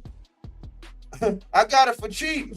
Yeah, Mike. They need some kind of hub to where we'll come out and we'll dismantle and break all this shit down with the sources, like with the people. Like, let me get Rolly up here and him and do 2.5, but there is nobody brave enough because of the climate of boxing. Hey, Mike. Hey, Mike, real quick, not to cut you off, but remember that weird dude? I think he was in the Alphabet group too. That weird dark-skinned dude with the bald head and the beard, and he used to have the credentials to PBC, but once they kicked his ass out, he start Fred. he started trashing him. What was his name, man? I forgot his name. Fred. You Greg. talking about Was it Greg? barbershop? Barbershop. Barbershop comments. Oh my God, bro. Beauty shop. You used to Lord have call them mercy. beauty shops. Yeah. Beauty shot. Beauty shop Bro, comments. that dude had a credential. Like, come on, bro. Hey, come on. He was in disguise the whole time, but it's like they do need it because Al can't have a million ears. I mean, ears and eyes everywhere. They do need somebody that like solid. It's all contract based and subcontract, all that stuff. Like it ain't really no solid, foundation. They had the show with Fox. I believe it was better under Fox when they had the little show, Mm-hmm. PBC show and all that. It kind of matched energy with Top Rank. You get what I'm saying? Like, but they since that got taken off, a whole bunch of stuff got taken off. They took Showtime. It been a little crappy. It been a little crappy. Yeah, you had they used to have combat. I think it was it morning combat. I think when they Yeah, had they Brian. took that. They kind of was doing it like that would be appropriate, but that'll be one thing that would be similar to what the ring got because Max Kellerman they get up there like you see they use Mike Cop and Mike's Cap like once they said they put it out everybody that's what everybody feed off and run with it. Some people do their little show where they spin off of that and they do it, but like think about it, there is no little segment to where like once a week maybe where people get together and they say, hey, let's address this because I heard in this. Because look, ProBox got it with Paulie and them. They can say whatever wild shit they want about it because they over there with ProBox. They could throw rocks and hide their hands, him and Al Jury, right? Sometimes Tim used to go over there. They could do it. The Ring Magazine could do it. There's all these people, but if you realize it, this is what got me on here today. If you realize it, whenever it comes down to the PBC, y'all notice how it's always the PBC fault? Like imagine if your child came home, right? It is always the other kids in the school. It's like they always took your books. They always copied off your homework. They always was talking to you in class and you wasn't talking to them. Or they always hit you first and you didn't hit them back. It was all them clowning around and throwing spitballs. It was never you. We don't play that shit at home. Why do we play that in boxing talk? But y'all realize that it's always people like, think about it. When it came down to Rolly and Devin, well, Rolly's ducking, and that was a fake offer and all this. You really think that was a motherfucking fake offer? When he's trying to capitalize off of his momentum after beating Ryan, and that was a fake offer. Like now, David Benavidez is ducking Gervonta when Gervonta went over there to Zuffa, and he didn't have to go over to Zuffa to fight Brandon Glanton. He was already in the IPF ranking system, the same system they used to get the opponent. But it's Benavidez's fault. So then when they switched over to Baturbia, he's ducking Baturbia. So it's always the PBC guy's fault. But listen, today proves my point. Why? Because TBV, I was calling it TNT. TBV and True Media came out and shitted on these two. And the significance of that is these are the call-in shows. This is why I be saying, man, like, he who controls the printed page controls the thing in his age because they have the call-in shows. So imagine if I was available during the day and I had call-in shows where you could call in and talk to me and I could check that shit at the door or clown the shit out you or boot you off or make you feel dumb as fuck because you're just doing that rote memorization and regurgitation bullshit that everybody else is doing. So TBV Ness came out there early and he wanted an early show. So guess what it read? Guess what it read? The show read, did Errol lose his star power?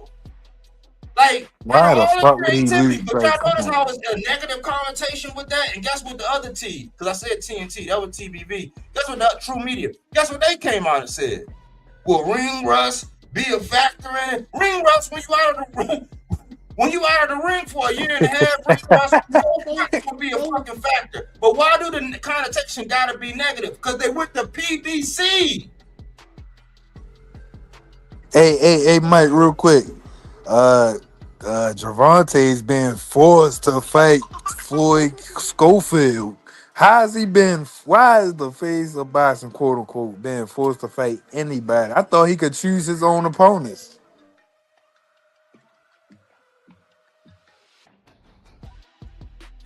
That's the slant that they put on it. It's like, of course you're gonna have to defend their belt. They're not gonna just let you have the strap because they could put somebody else in there.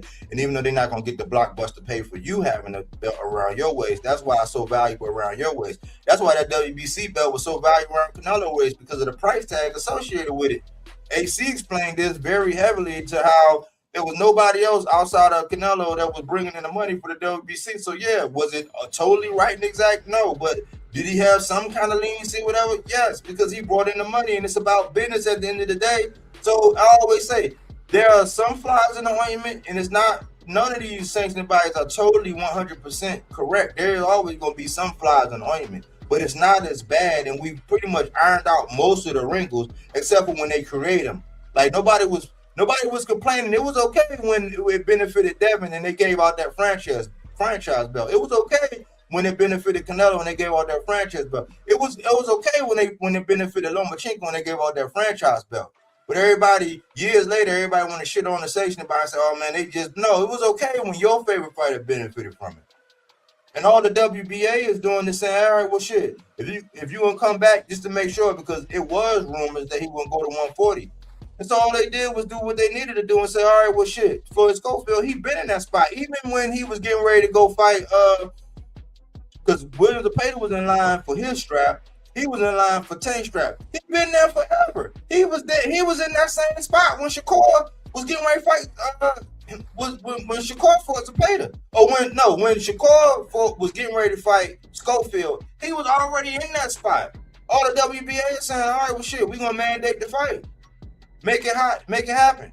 You know what I'm saying? With everything you got going on or whatever, that's all they did. So he's not being forced. He got the same choice. So we're like, all right, well, if you ain't going to do it, then drop your belt.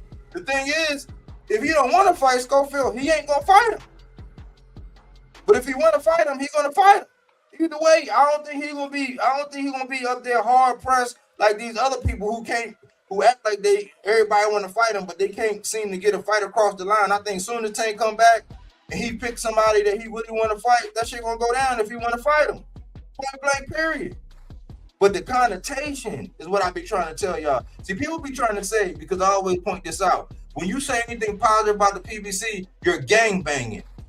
And this is why I want to trash this analogy. You're always gang banging, but they don't say gang banging for Matchroom. They don't say gang banging for Golden Boy. They don't say gang banging for Turk. But they're the ones that really be gang banging. You know how many times I heard people come up today talking about how Errol, like all these Errol sexuals and all this stuff. I'm like, what do you mean Errol sexuals? You mean the fan base that Errol cultivated from being a man of his word? You mean Errol saying, hey, I'm going to clean up my side of the street and then I'm going to go fight Terrence and then cleaned up his side of the street and then waiting for a Bud? You mean the same Errol that got left at the altar when Bud was playing peekaboo and possum? Saying, oh yeah, that fight is behind me, man. On Akin Barak, them two sellouts. Like when he went on there and said, oh, that fight is beneath me and I ain't gonna fight it. Would it hurt my legacy? No. Would it hurt his? Yeah, I'm already going to the Hall of Fame. And then when he got in the accident, tell Errol get his drawers out his butt. Like flip-flopping. You mean that Errol? Like, no, Errol cultivated a fan base. And y'all mad because Tank cultivated a fan base. When you look at it, neither one of these guys are fencers. Errol, they both do body work, but Errol is called the body snatcher for a reason. Errol went over there, and this the thing. This is a fun fact about Errol. Everybody that Errol went and got a strap from, he took a strap from somebody, he ran up on them and took their strap.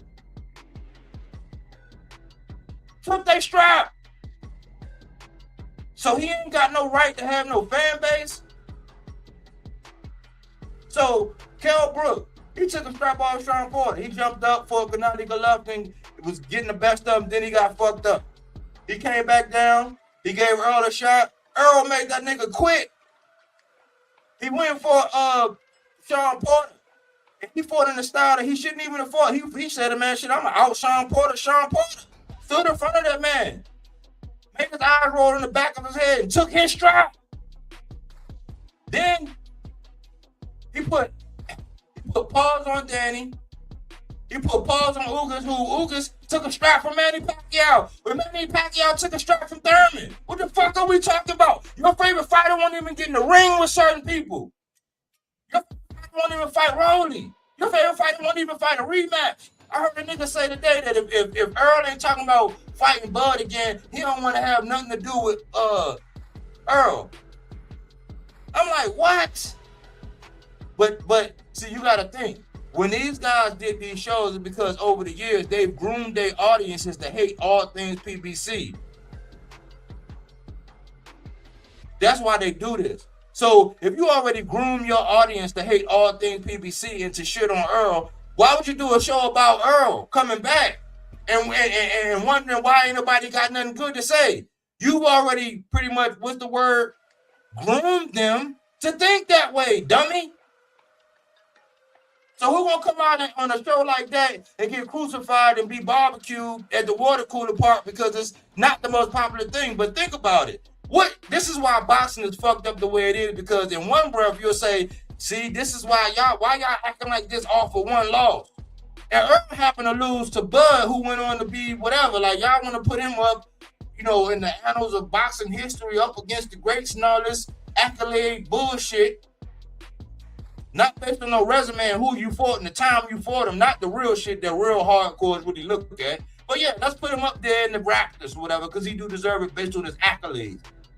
But Errol went and got 3 straps off of 3 people. Devin got emailed a strap. He could have fought Lomachenko. It was a 21-day period. He brought a nigga over from Puerto Rico and Santiago to stamp that strap. And then he fought Kambosos twice. So he fought him one time to get undisputed. That would never happen again in history. Because he didn't even do what Bud did when he jumped up when Canelo had him on and took him off of him. He didn't even do that. And plus, Teofimo beat the guy before. Teofimo did what he did before he did it. He just happened to lose to Kambosos. So that would never happen. He moves up. He fight Regis. Errol was fighting guys that was already accomplished, like dudes that was in and of that weight class. There was no big weight advantage and all these different advantages. He didn't pick, choose, and refuse. He wasn't no cougar hunter. He didn't hide behind. He wasn't on no top-ranked diet. He had people that was really ducking smoke. Like Keith Thurman acted like a pansy once he got that belt and started running around and started playing hide and go seek. And then he got his ass busted by T-Rex arm.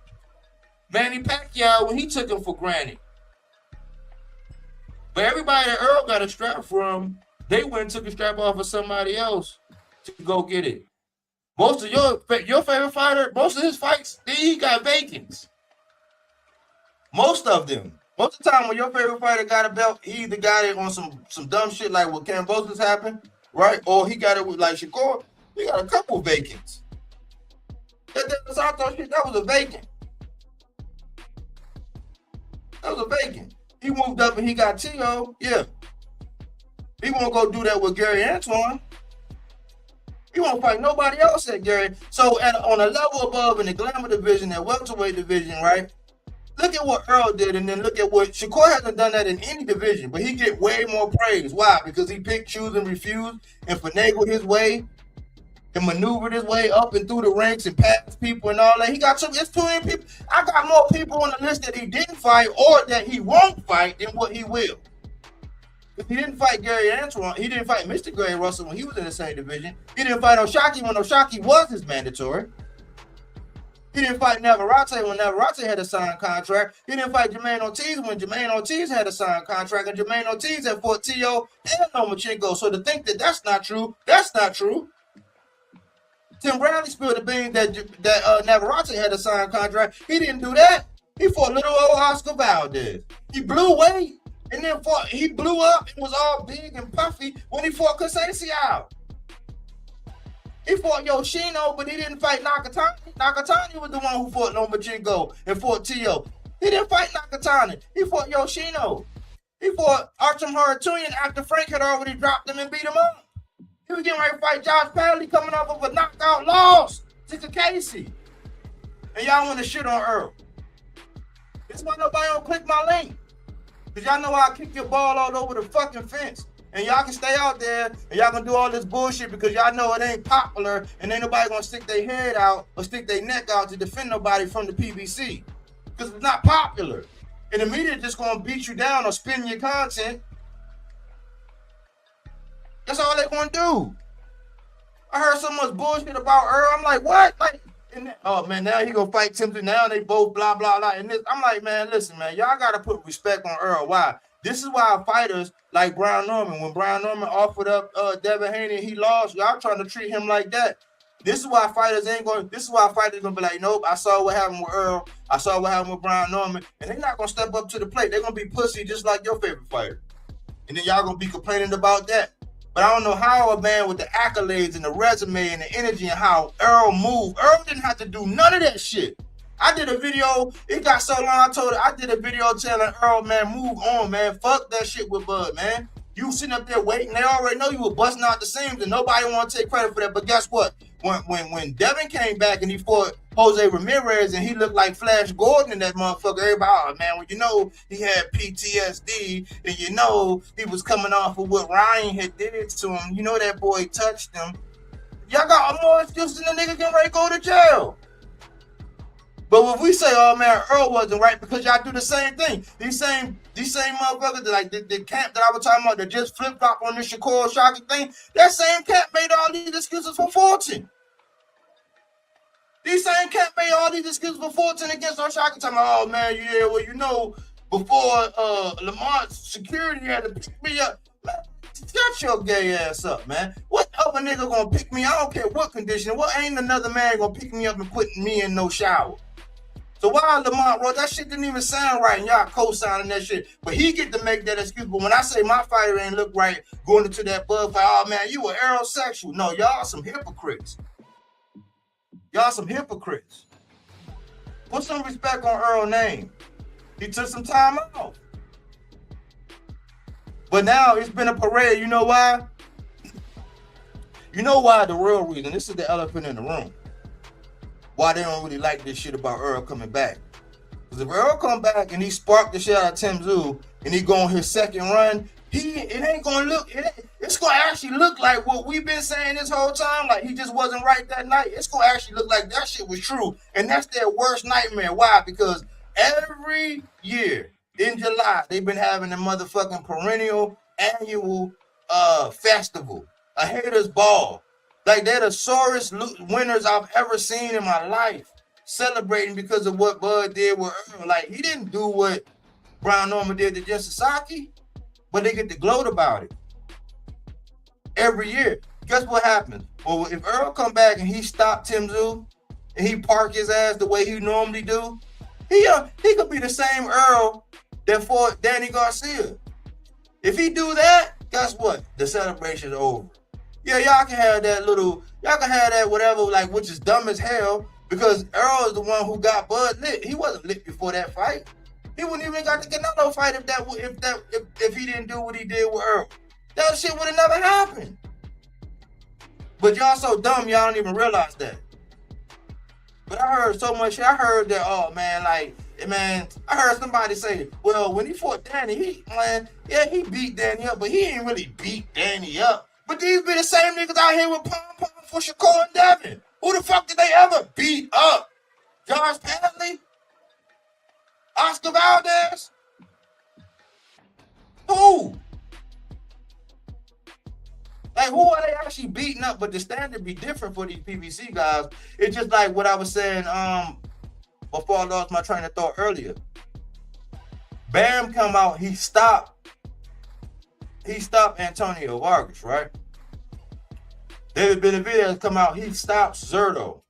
Do y'all realize they get more criticism than either one of the fencers in Devin and Shakur, and they don't stop no goddamn body. How long has it been since they stopped anybody? Devin got the knockdown.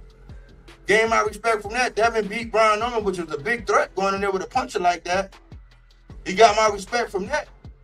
But when have they ever beat up somebody? When? And then think about it. Danny, what was Danny? Was he not a 2-division champ? Was Danny one of them names that might be teeter-tottering up in the conversations of Hall of Famer? What Hall of Famer have your guys put pause on like that where Danny Garcia had mental health issues? Well, they said Ugas was his eye. They said this nigga eye was bleeding for like 40 days and 40 nights. Like, what are we talking about? When did your fighter do that? No matter what adversity, no matter what obstacle he faced, no matter how big, tall, long, whatever it is, he still got a 93.33% knockout ratio. And there are many people, several cases, people like Keyshawn made a living off of Pedraza. How long has Pedraza not been right? Since Tank damn near knocked his head off, like he ain't been right since Tank damn near knocked his head off in the stands. How long ago was that? But Keyshawn get some clout off of that. Keyshawn, they act like Keyshawn done, he ain't did nothing that Errol done did. He ain't did nothing that Tank done did. But they act like Keyshawn is bigger and badder than Errol. Keyshawn is bigger and badder than Tank. Devin Shakur done did anything that either Errol or Tank have not done. It don't make no sense. And that's why they don't click the link, because they know I will kick your ball all over the fucking face. The link is available if you want it. But let's stop this hate, man, and put respect on people, because guess what? Y'all already seen the hurting. Your look, Tank been gone for a year, like a year and some change, and neither one of your fighters will step up to the plate and take the reins. They don't even want to be great. They looking for more reasons and making more excuses for not fighting at this time than they will. Why? Because they're waiting for them to come back. Keyshawn took the place, Mike. How long he said that? That been a minute ago he said that. I feel like I took Gervonta Tank Davis' spot with the casuals because I'm exciting. I'm excited. And they ain't fight nobody since that, bro. We're not fighting nobody. He's not a knockout. Like, you think Tank will go the distance with Nair Albright? Hell, it's only two. When you think about it, Pitbull Cruz, Lamont Roach, and I think that was Cesar Pablo Cano. I think they were the only three that actually survived. Think about that. I don't care if it was 6 rounds, 4 rounds. There's only 3 people that survived. Keyshawn can't say that. You will never, until you get up there and do something that you will never take his spot, bro. Because Tank was sparking niggas like that at the time. No ifs, ands, or buts. And Tank is fighting guys that's fighting back. That's actually trying to beat him to take his spot. So he not just fighting people that just stand right there. Bro, and people can agree with me or not, but yeah, the Lamont Roach fight was all right. That was cool. That was a exciting fight. I liked that fight, but to me, cause I watched it, and that was probably like my first pay-per-view that when I moved in my apartment with my girlfriend, mother of my kids at the time. Well, ain't no at the time, but you know what I'm saying. But yeah, that was my first pay-per-view I bought during the pandemic. Man, Leo Santa Cruz gave Tank everything he wanted, bro. To me, that fight was even worse than Lamont Roach, because Leo Santa Cruz was in there cracking Tank, bro. he was cracking him, bro. That was a fight, as long as it lasted, though. But that was a fight. That's what you call face of boxing type shit, or exciting. You don't go in there with no bird outright the second time and don't stop him or anything, but stop the guy before. But there's too many inconsistencies for somebody to even say Keyshawn Davis went the distance with no, it's a hit and miss with these guys, bro. And Tank missed weight twice, right? David Benavidez, he got popped for the cocaine and he missed weight. Keyshawn missed weight and had the weed incident, and this nigga only got like 16 fights. Like, how many mulligans he get? And he's not stopping people. Like, I don't know what he's done. What did he do at 35 to get him ranked so high at 40? He tiptoed up past 40, and now he's number 1 at 47 for a belt for doing what? There's too many killers at 40 and nobody say nothing about it. You done glazed, you done squeak by, eat by to get up there. Like, you haven't even done anything. Like, you just got an affiliation with the Brat Pack, so they just giving you first class treatment. You know what I'm saying? That's all you really done. Like, but what, like, you didn't do, then you said Tank been tricking the game. Like, you look like you tricking the game, son. You look like you tricking the game. Oh, say it again, Mike. I couldn't hear you. I said, Keyshawn, he got that belt out for Baranchek, right? He stopped Gustavo Lemos. He beat up and stopped Baranchek. What did he do at 40 to warrant him to be placed so high when he tiptoed past all of the killers? Right? Then he fight Jermaine Ortiz. Last time I checked, did Jermaine Ortiz have a belt? Like, what did he have? Like his big fights, he pretty much lost. He didn't do enough to get the judges to say that he won, even though some people think he might have beat Lomachenko. I personally think he might have beat T.O. But what has he done? Even with his inactivity, he didn't do much. Yeah, I was ready to say. And he beat past the killers. At 47, he ain't sparked nobody at 47 to be number one for nowhere. I'm not getting in front of the fight. I want to see him and Devin fight. You know what I'm saying? I don't get that though. Fight, but like, you have not done anything. And I said that he said that Tank was tricking the game for too long. And I'm like, no, you are tricking the game for too long. Yeah, they running boxing, bro. Because why is he number one at 147? The boxing is at this point is bought by whoever the enemy is. Because how is he number one at? You got Ryan. Like how? To me, right now, it's Ryan, bro. He won't even be like, hey, Rolly, since you ain't got no damn partner, let me go ahead and get rid of you then. Me add myself to the equation. Yeah. He don't want that. Bro, that's... Come on. He don't want that. He don't attach himself to nobody that, like, right now, see, because they saw how they did with Brian Norman, and then some people was like, with Brian Norman, he was just too green, so yeah, we ain't gonna really. So he thinking the same thing with Devin, but see, the funny thing about all of this is that I don't know if he's gonna beat Devin right now. Like, that's the shocker. I don't really think he could beat Devin right now. Like, at this, if Devin take that fight, why? Because I know Devin, and Devin don't pick opponents that they don't already know or think that they can beat. That's a fact. So I don't even think he can beat Devin right now. People say, oh man, he's gonna punch with him and do all that, man. He's a crash out, and once it get hot in that kitchen, that man's going to implode.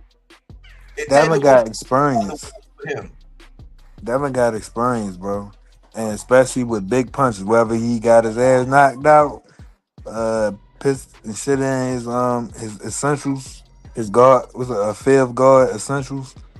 It don't matter, bro. He got experience. He's not gonna let Keyshawn come in there and look all flashy and all that bullshit. No, that's gonna be a real fight because Devin's not gonna get embarrassed, or at least not try not to. He ain't gonna try to get embarrassed no more. He done learned, man. Like, forget what Bill be saying, all his antics. Devin is a grown man now, bro. Like, he gotta get in that fight. Fuck all that shit the alphabet group is pumping his head up with.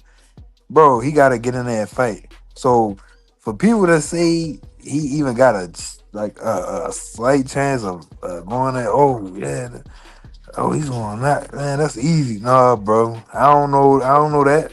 But look, what the hell? He didn't knock out Nayab, bro. And he didn't do that the first time, did he? He didn't do that either the first time. No. But look, now toward the end, he was getting to the verdict where he was going to stop him. But I had told, if I go back and if I could show you my text message between me and AC around about round 6, I said, oh man, Nair didn't come here to fight, man. I said he want the moral victory. He just gonna get in there and say he lasted because he said he was gonna knock him out, and as long as he can stand on and say, look, he did the same way he did the last time. He said he was gonna knock me out the first time. He didn't do that. People like facts. So he was just, Nair Albright's mission in that fight was just not to get knocked out. He did not come to fight the way he normally fight, because he could have won that. He had a chance because he did rock Keyshawn if he would have fought. But like, I respect people that go out on their shield. Like T.O., that shit he did with Shakur. People say, oh, this because he just couldn't do nothing. It's like, no. We know T.O. could have sold out. T.O. could have put, because he's an offensive guy. He's not a defensive guy. So when your offense don't look the way it's supposed to look, just like Jermell fighting Canelo, when your offense don't look the way it's supposed to look, then we know that you put your hands in your pockets and you didn't come to fight. But think about this. This is the thing, AJ. They try to make it seem like Keyshawn got the same skills and assets that Ryan Garcia got. He ain't as fast, and he ain't got that left hook like him. Like, when have you seen him do that? Most of Keyshawn shit is combination punches where it's pretty much accumulation. And when has he just went upside somebody like what Bam just did when he caught that nigga and he was just out with 1 punch. Both times he caught him, it was 1 punch, it was by the board, it was bing, it was out. Like the way Tank did Leo Santa Cruz.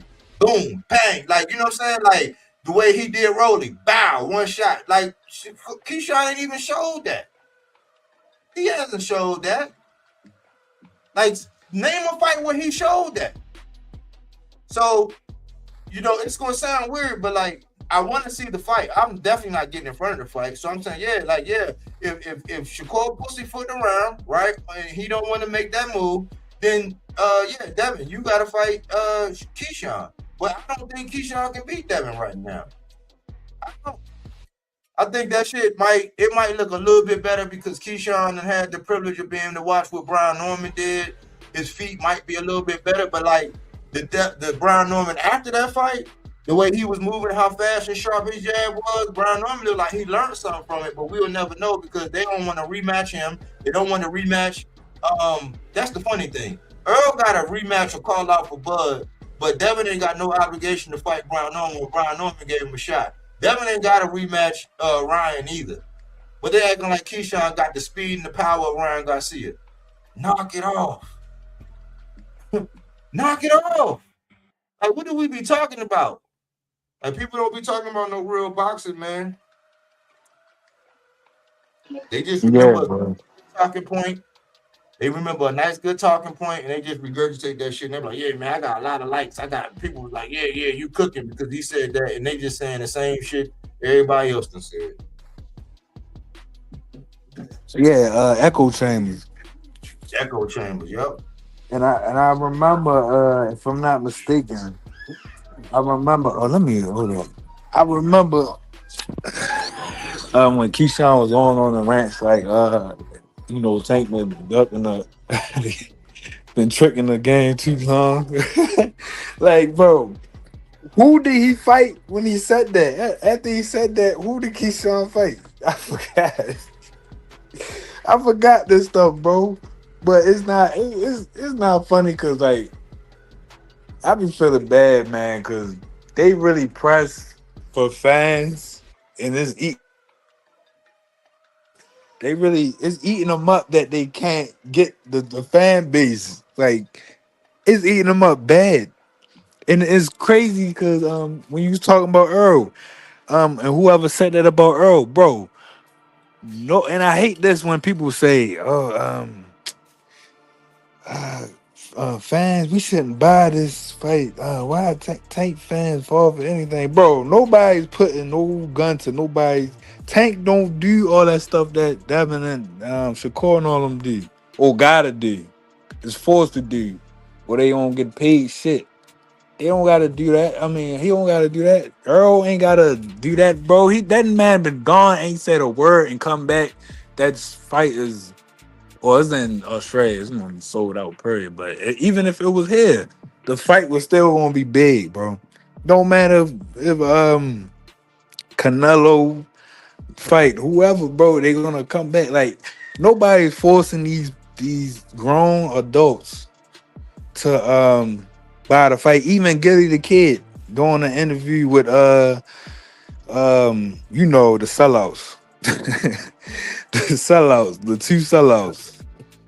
The even bigger one, the black one, because he riding the goddamn other guy D, you already know. But Gilly the Kid said, no other boxer, he said no other boxer or nothing draws attention to boxing like Tank, because he said it's people that he ain't talked to in a long time, and this how it be for me too, or period, or people like he cool with the don't watch boxing at all. He said they all call him when Tank Ray fight and ask him when the fight party and all that shit, and he said his daughter is young, you know, around, you know, young. She asking, yeah, daddy, can I order the fight? Can I order the Tank fight? And he like, what the fuck you know about boxing? You feel me?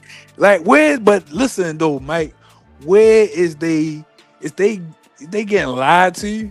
It's a little girl getting lied to you about Tank being a duck and he being protected, or is Tank is he got a PR run telling everybody how he the greatest in the world, or do that nigga just fight, bro? Like I'm missing something. This been going on since me and you before we was born, bro. Like, come on now. Did you know gladiators used to be famous like that? Every gladiator that wasn't famous, most of them died. You never heard of them again.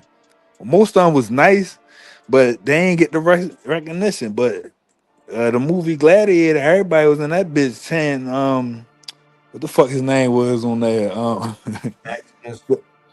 Yeah, yeah, yeah, man. Maximus. The fuck? That ain't nobody caring about what that nigga doing.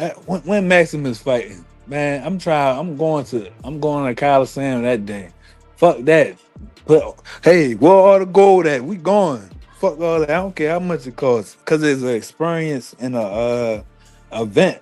Nobody not gonna forget when you went out to the fight and afterwards. You feel me? Because most of the Tank fights, he throw parties at wherever city stay in. He'll throw a party, and like I said, you call it DLV, you call it Baltimore, whoever go to the fight, most likely gonna go to the party after. You see Shakur and all of them, they try to do that. Nobody don't go to the fight but other boxers and shit like that. Or Devin after a loss getting birthday cakes and candles and shit. You hear me? Like it's levels, bro. Errol is been gone, but he ready to come back, and it's like he never left. That man, and I ain't gonna spoil the interview, but he basically said he already knew he wasn't going. That's why I said him and Tank, like, damn, that's that PBC shit, bro. He said he already knew before the Crawford fight, he was thinking about retirement. He said that's why he took off so long after he lost. Cause he ain't know if he was gonna box again. This was before the fight. And I'm like, damn, bro, like y'all fans is the worst. I know they don't care about what people think, but it's like, how can you bash somebody that's family oriented? Whatever you want to say, Tank whip on girls or not, Tank family oriented, if you know him. Or from what I see outside looking in. You feel me? These guys is honest. They tell you everything you don't want to hear because it's like, why would I lie about something like that Right. when it's gonna come back? They don't disrespect you as fans and tell you I'm here for the belts and all that, just for them not to be here for the belts. You get what I'm saying? Like I remember Shakur, he right before the TO fight, bro, and it's sad, but something like that boy, he's a clown. He gonna put on Instagram because you could tell he tried to hurry up and do it because he knew he was going to get a big fight and cough cough, most likely win, cough cough, rig. You feel me?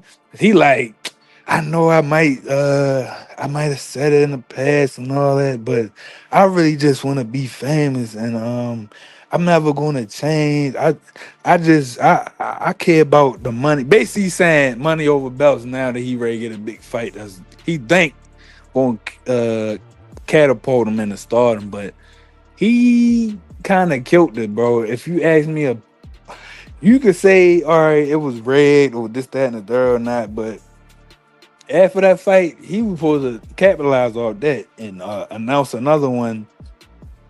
Like, you know, he supposed to come on now. It's ready. It's what we six months in. You don't got another fight to announce.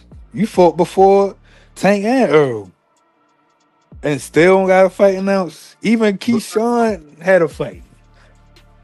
Like, Because look, remember when that's why I say you gotta respect the shooter, man. Because remember Tank said, man, half of these niggas, he said they want the glory, they want the fame. He said, but half of them wouldn't know what to do once they got it. So his hiatus exposed everybody. And this is what I was thinking about this earlier today. I kept saying, okay, people love the sweet science and all that, but they love knockouts. That's why they love Bam. They like violence. Like by real boxing fans, you get to talking that sweet science shit, and have to give a tutorial after your fight or fight, that's not what draws people to boxing. I shouldn't have to get up and do a tutorial, right? But this, I was thinking about, I said, what is it about them? It's business, bro. Like, it just boils down to business. Because if you can get Bill on there to get a hot take, and then you getting views and clicks, and you can say, yeah, I had him, I talked to Bill. You know how many people say, yeah, I was on there and I talked to Bill. Yeah, he came to the channel. People just want to put their chest out to say, hey, I talked to Bill. But what are you getting as a boxing fan from these? You getting these guys who want to pick, choose, and refuse. They want every single solitary advantage. As a smaller man, and I didn't debunk this because people act like Tank was always doing this catchweight shit. That's why it took me off guard what Floyd Schofield was saying. I'm like, you dummy, like you at 35, why would there be any kind of rehydration if y'all in the same weight class? Like people, like they missed that whole shit with the Ryan shit because Tank was at 35. He had that strap. He gave Ryan an extra pound so he wouldn't have to scrape down, but he was campaigning for a 35 strap. He wasn't at 40. The way Shakur was wanting these catchweights, wanting people to maneuver and all that, it's totally different. It's totally different. So real quick, Mike. So the thing is this. Go ahead. If you know that the business says that if I'm affiliated with these guys, right, that I'm gonna have the backing of everybody that's associated with them, then you're gonna do business in that manner that's good for your business. Like, so it's all about business. And what Devin and Bill did was they sold up YouTube. So the reason why I'm like, why would they keep giving them pay? Why? Because in a way they kind of sold up YouTube. Because like I said, the premise of this whole video right here was that because there is no presence with the PBC, with like a Ring magazine, with the shit that Pro Box do, with these little groups that get together and have these little normal shows, there is nothing like that for PBC. So it's not in their best interest to paint them in a light. But if you can say anything controversial about Devin and Bill might pop up, hey, your channel gonna be lit. And like, oh yeah, you can tell everybody that, oh yeah, I talked to Bill, man. Yeah, blah, blah, blah. You didn't talk to Devin, you talked to Bill. And this business, they don't have nothing to do with boxing. That's part of the business of boxing, but it don't have nothing to do with the sport of boxing, like boxing itself, like them getting in the ring as gladiators. But salute to AC, man. Salute AC. What's going on, bro? Yeah, what's Salute good, AC, man? man. Salute AJ. Yeah, here's the crazy thing. I'm in agreement with Cam in the comments because I've been just traveling just to see if anybody's really gonna talk about, Bam's victory and what does that mean and all of that. But all of that's overshadowed by this weird shit of Shakur and Devin Haney. And it's like, bro, Devin is not even signed there. So let's not even deal with that. Keyshawn is, again, clout chasing because things look different. And this whole shit with Shakur, it's like, all right, here's what I understand. Just me as a person looking at it. Okay, at 140, you could easily fight Gary Russell. Oh, no, but Gary said he wanted to fight him last. Regardless, neither one of them got to fight. So what fucking difference does it make? You know what I'm saying? I don't care what order, just as long as the fight happened. Yeah, but he said it's last. That's nothing. Don't do that. Don't say he said he wants to fight him last when he said, I know Shakur is not going to fight me next. How many times did he say that? But you're repeating to me what he said one time. And he said the thing that I'm trying to tell you more than one time. He's completely aware. Most of the guys are aware, if not all of the guys are aware that a fight with Shakur is not going to happen. Even a young guy who has a wish list, Tito Mercado, said, yeah, I would love to fight Shakur, but he ain't fighting me because, the media and everybody got him on this tour right now. So he ain't looking to fight nobody, and it don't seem like he's looking to fight anybody that's any real competition. Okay, so we understand that. You feel what I'm saying? Now, all of a sudden, I'm hearing and I'm seeing people with the question marks and all the little punctuations, like everybody don't went to community college and learned how to become, English professors, to where they're questioning the fact that Schofield or Tank better be careful because ooty ooh. And I'm just like, wow. None of you meat eaters said none of that dumb shit when it came down to Shakur versus this kid. The kid had the same fucking type of layoff. So at the end of the day, I'm just wondering, when did Floyd Schofield become a world beater that Tank has to be worried about him? That's the one part of this whole comeback, and I'm seeing like legitimate channels, like people at Ring and other things like that, trying to pick up these weird narrations, and I'm just like, y'all gonna get that boy killed. Just like we tried to tell y'all, listen, be easy on the hyperbole because the shit ain't gonna work out for Raymond Ford. It's you tripping. Y'all trying to make something that's just not in the cards. And Schofield does not, by any means, by any stretch of the imagination, have enough fuel to even get to Tank. That nigga gonna be on E walking to the ring. So at the end of the day, man, it's the skills level, everything that says IQ, everything. I mean, come on, man. This is. I mean, I just don't. I don't get it. Like, y'all actually put Schofield up there higher than Rolly. I've seen people try to say that. I've seen they tried to place him higher than Ryan Garcia. I've heard some goofy dude say, well, Schofield did more than Rolly or Ryan, but Tank still fought him. I just didn't even bother to click the link when that person was talking. I was like, I am not going to come up there and just get in that type of debate with you because you're a fucking stupid. And, E.E. Cummins told me a long time ago, you don't argue with a fool because from a distance, you don't know who is who. And I would have to be a fool to get engaged in an argument like that with a fool. Yeah, I still may have foolish tendencies, but I'm not going to do foolish things. So with that being said, man, just salute to everybody, man. Good, good cook.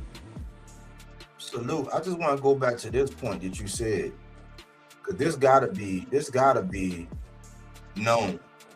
Gary Antoine Russell, when he was asked, he said, I know Shakur. First of all, he said, my goal, because it's in my intro, the goal is to have all of the titles, all of the belts. That don't matter on some Errol Spence shit. It don't matter who got him. That's his goal. He then said, I know Shakur don't want to fight me, so I'll fight him last.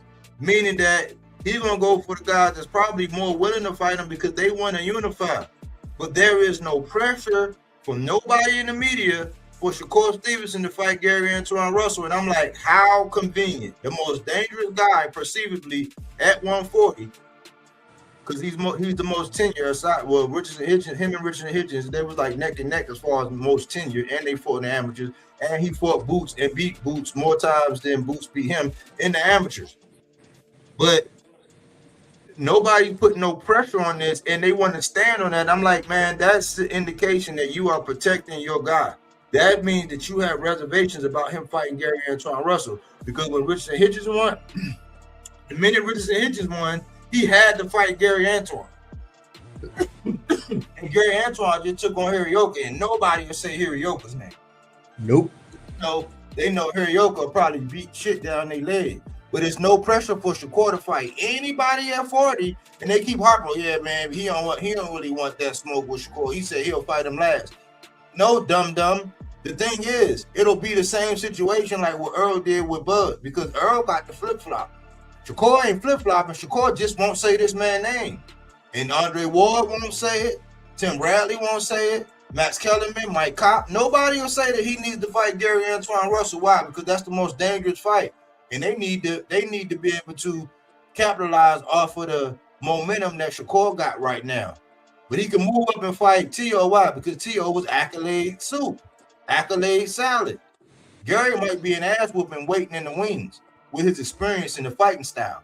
That's a rough, rugged thing. But logically, it would make sense for Gary Antoine to say what he said. Why? Because if he go ahead and unify, and he get the other, and he get, let's just say he unify once, he got 2 belts. He'll be in the same spot that Boots was in before he moved up. But Lord forbid he still stay and do what he said, and he get 3 belts. Shakur can't run. You can try to make all the narrative. You can get everybody and their mother in the media to try to say something about, oh man, well, why would Shakur do this, and how big is he? Well, yeah, I mean, they'll say even though he got the belt, remember the belts don't mean nothing, Shakur. They're gonna come up with something stupid and crazy to say. Bro, here's what they're actually saying. Gary Antoine Russell know goddamn well PBC ain't gonna put him in line to become undisputed.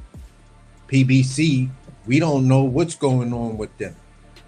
So Gary Antoine ain't in no position to be calling out nobody and to be asking for unifications or anything.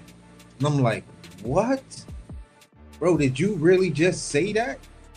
Like, you said that with a level of confidence that just gives me great pause, because at the end of the day, I'm just like, bro, if you got a champion and the company sees that this dude is trying to do what he's trying to do, why not back him in it? You acting like PBC don't want a unified or undisputed champion in their stable? Then what the fuck's David Benavidez? Nah, but you know what's so funny? This was so funny. You won't hear him say Gary Antoine, but how many times did we hear him call out Pitbull? Shakur being. Man. Like, he called out Pitbull. How many times did he say Lamont Roach? So Lamont Roach said he wanted Gary Antoine, but Lamont Roach wouldn't fight Mr. Gary, right? And Shakur was calling out Pitbull every other interview. You go, I'll take Pitbull. I want Pitbull, but like Gary beat El Rayo. Now I guarantee you he would have fought El Rayo, but like it's the reason why he don't want to fight Gary Antoine Russell, and the same reason why he don't want to fight O'Shaquie. He done sparred him, and when he done sparred you and he got the up, that's another thing that came out. He said, man, we seen Tio 1,000 times. He said, I seen Tio 1,000 times. We already knew. He told on himself, y'all. Yeah. So like when they're confident, these guys, him and W, these guys, when they are supremely confident, they will make the fight. But when they're not, they find a reason why not to make the fight, even when they're sparring history. He went down there to Capitol Heights, and he done sparred with Gary Antoine and Mr. Gary. He been down there sparring with them dudes, and he already know what it is. It's the reason why he don't want that fight. But his fan gonna say right now, they're gonna say the same shit like what I was saying earlier. What does O'Shaquie do for Shakur's career right now? He want the biggest fight, but then he's finding a way not to make the biggest fight. You can't have it both ways. That's why I said most cats out here in boxing are bi. They want it both ways. But we're not gonna do that. We straight men over here. I don't care if it is Pride Month. Y'all can celebrate, but y'all like eggplant. I know that. Yeah, I'm looking at the rankings across the board and stuff like that, and you know, they're saying Dalton Smith is wrapped up, and I don't really know what's going on with the IBF vacant, and Lofundo Delgado's supposed to be in the mix with something. I don't know what it is, but at the end of the day, it's just looking a little crazy at 140, because this one guy came up there and everybody was trying to look for movement, but everybody sees the way the media is moving around this one particular person. Could there be a big payday around it? How do you maneuver to get the fight with it? Because you know everybody's going to be this, that, and media exposure, yada, yada, yada. This could be many guys really, really breakout fight if they could just land the fight with the one big dude. You feel what I'm saying? The guy that the media put the name behind. You know, the power behind the name. And at the end of the day, for me, it's like, okay, I'm asking you, Body, is Dalton Smith's situation a done deal? They saying that, I think they were saying September with Puello. Yeah, okay. Yeah, I think that's what Eddie was saying, September, but he's not saying anything like definitive. I think the last thing I even saw him, he was like they're working out some final details, but it's pretty much a done deal. That's the way I think Eddie is talking. That's why I'm like, yeah, because after he pulled out, we didn't get nothing concrete. Eddie is, but Eddie will do that. He'll tell you and how you thinking, so you need something definitive. Like if it ain't, so we don't know. And this is why I think Gary Russell is in the pickle he's in right now, because I know he's looking at his left and right and saying, look, either one of those directions is a unification. I'm not obligated to deal with anybody that's a mandatory or anything like that, because that just happened with Andy. You know what I'm saying? So I don't know what's really going on with the IBF situation. There's a lot of rumors. I don't know if that situation is completely done. That's an avenue Gary can go, and he can either go after Dalton Smith, which I know he said that's the fight he may want next. And if he can't get Dalton or the other champs, he wants to go after Isaac Cruz. That's basically what he was saying.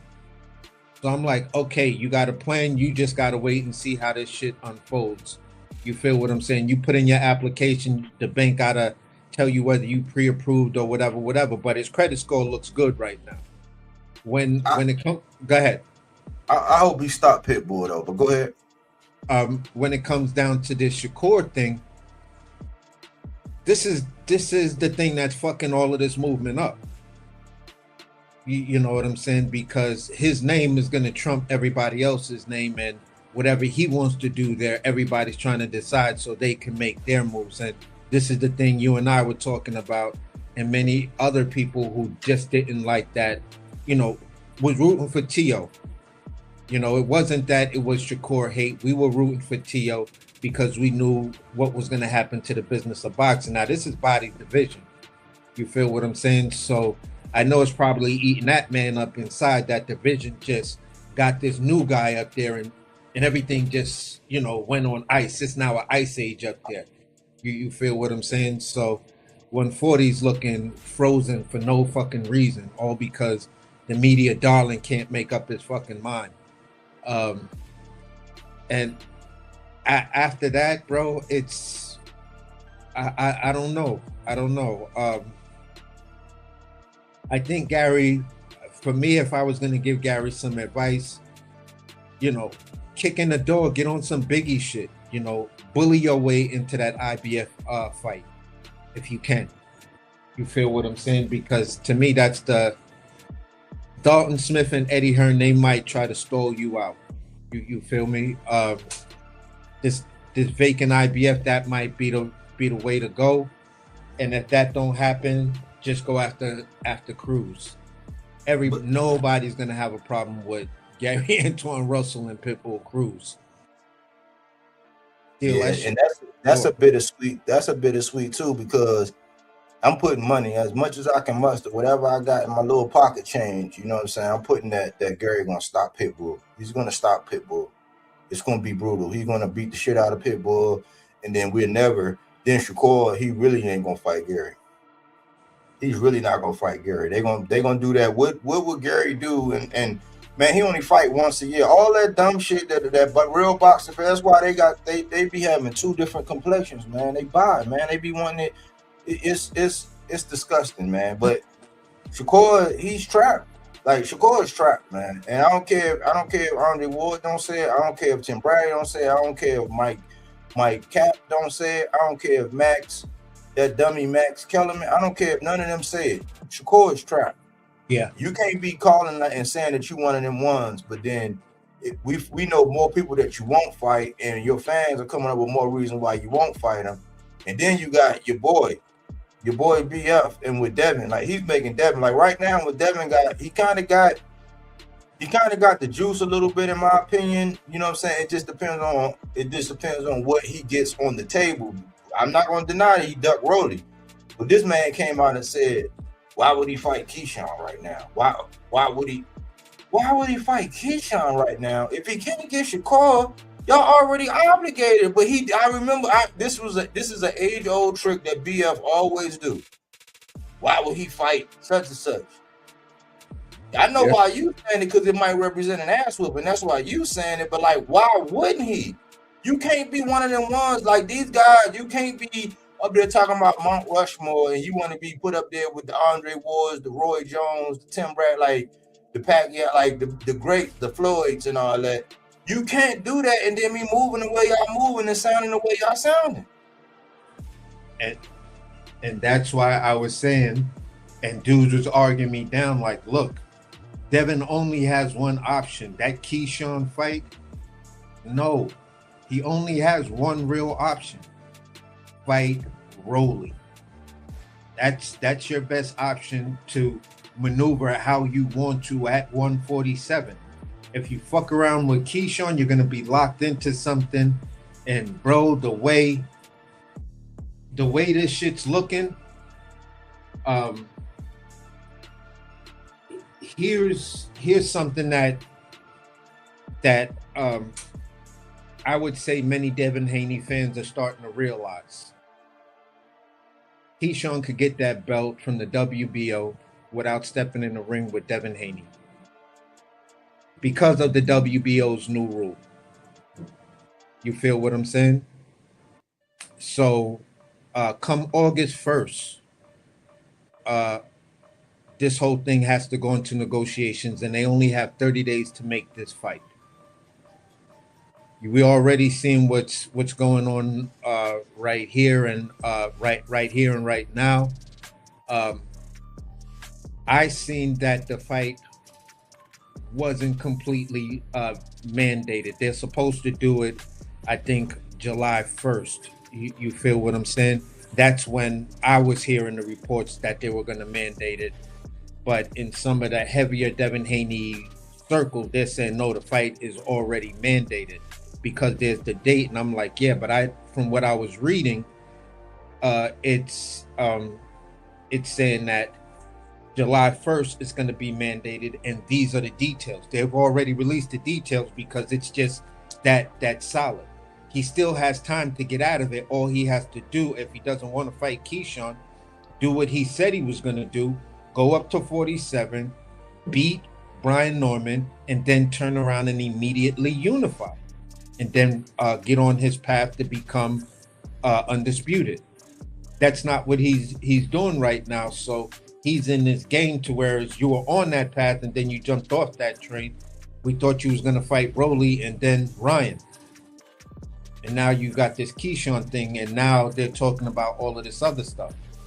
So for me, what I'm looking at is, number one, it's kind of strange. And then Keyshawn comes up and says, well, I went to sleep the night before. I didn't know nothing about it. And I woke up and I was sitting at the number one spot, for the WBC, for the WBO. And that's just, that's glory to God and all of this other stuff. And it's just like, wow, you really just called Jay Prince your God. That is pretty interesting that you would say that, knowing that the only way that happens is if somebody on your team made that happen. You feel what I'm saying? Miracles don't happen to whereas someone wakes up in the middle of the night, calls someone in the boxing thing and says, you know what, by 7 a.m. tomorrow morning, I want to see Keyshawn Davis' name at the number one spot. There was money. There's lobby fees that attached to that. You know what I'm saying? And a bunch of other things like that. So Keyshawn trying to say it's divine intervention that made that happen for him. Okay, whatever. Yeah, I'm not believing that. But I do know this from that ruling.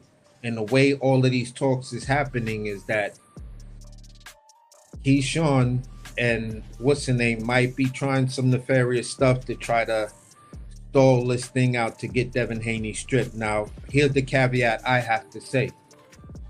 Devin Haney is he's not a person who doesn't know what it feels like to drop a belt, get stripped or whatever. Situations at 35, situations at 40, and now he's in the same type of situation at 47. So the way these young guys are moving, and I was explaining this to the missus, is I think with the exception of several people, even some of the names that we really like, what we're moving into is the era of the non-reigning champion. Like a champion is not going to clear out the division once the way the business of boxing is trying to move people. You get to a certain level, you get a belt. Oh, he's got a belt. There is no obligation for this particular fighter to now unify or become undisputed, or chase legacy and clear out the division and fight for a lineal champion. That's not what's happening. I got a belt in this division. I got a belt in that division. Everybody's in a race to try to beat Manny Pacquiao's 7 or 8 divisions, all of this other kind of stuff without title defenses. So just understand, I don't think Devin is really looking to hold on to that belt at 47. The fights he won, and Bill just said, there's no smoke.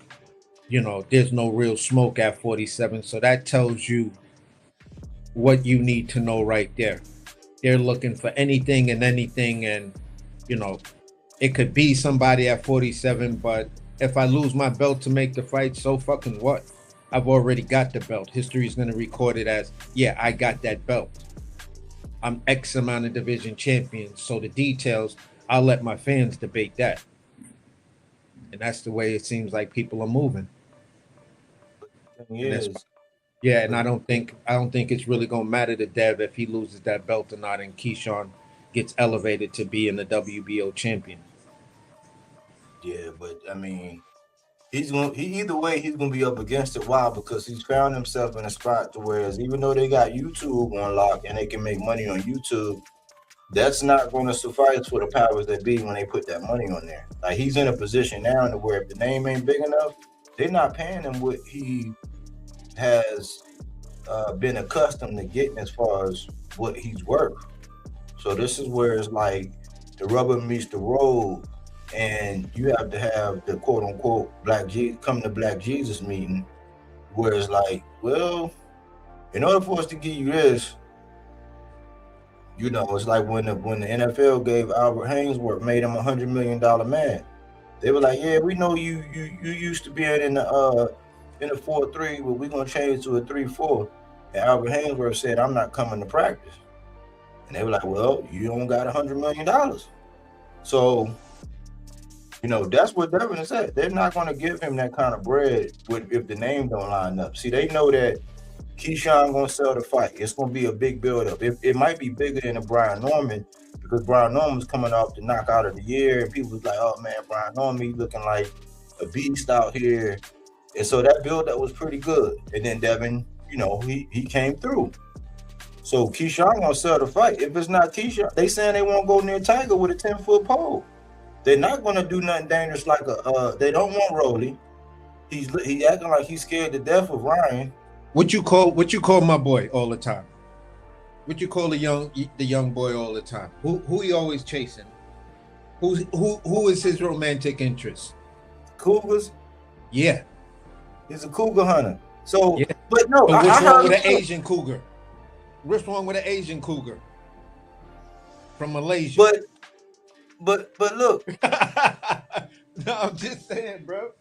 Man. Yo, listen. I wouldn't be surprised. I know, and I see where they got him positioned and all that, but listen, bro. No. Here recently, I heard them try to say that they want Errol Spence. I heard them say that they want, and I'm like, listen, part of me thinks that they might be waiting on what happened, because that timeline you gave, that shit is wild, because that timeline kind of lines up with them waiting to see what happened with Boots and Xander. Yeah. So they'll get the benefit of the doubt, and if they can move this train right along into some kind of wild, crazy negotiation with him attaching himself to the winner of Xander and Boots, and then with somebody don't acquiesce and all that, they can get one fight to acclimatize or just pick somebody to stay active, because at that point in time, it's like right now, we haven't fought since November, so we got to get somebody, and it's going to be, it might be shit, it might be Jack Catterall. I remember they was don't be surprised if it's somebody like Jack Catterall, because they was at the top of Mount Kilimanjaro when Jack Catterall beat Barbosa. Like Yeah. Bill he was online campaigning hard. I'm like, bruh, like, yeah, I mean, I like Jack, but like who was asking for that?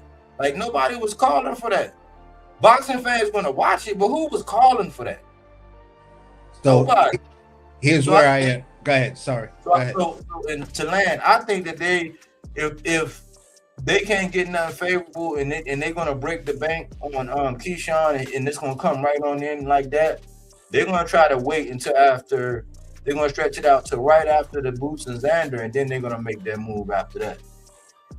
And that's why I'm saying it like this. I don't think the whole Keyshawn thing, even if it's mandated, he can get around that and still get a fight at 47 before he moves up to 54.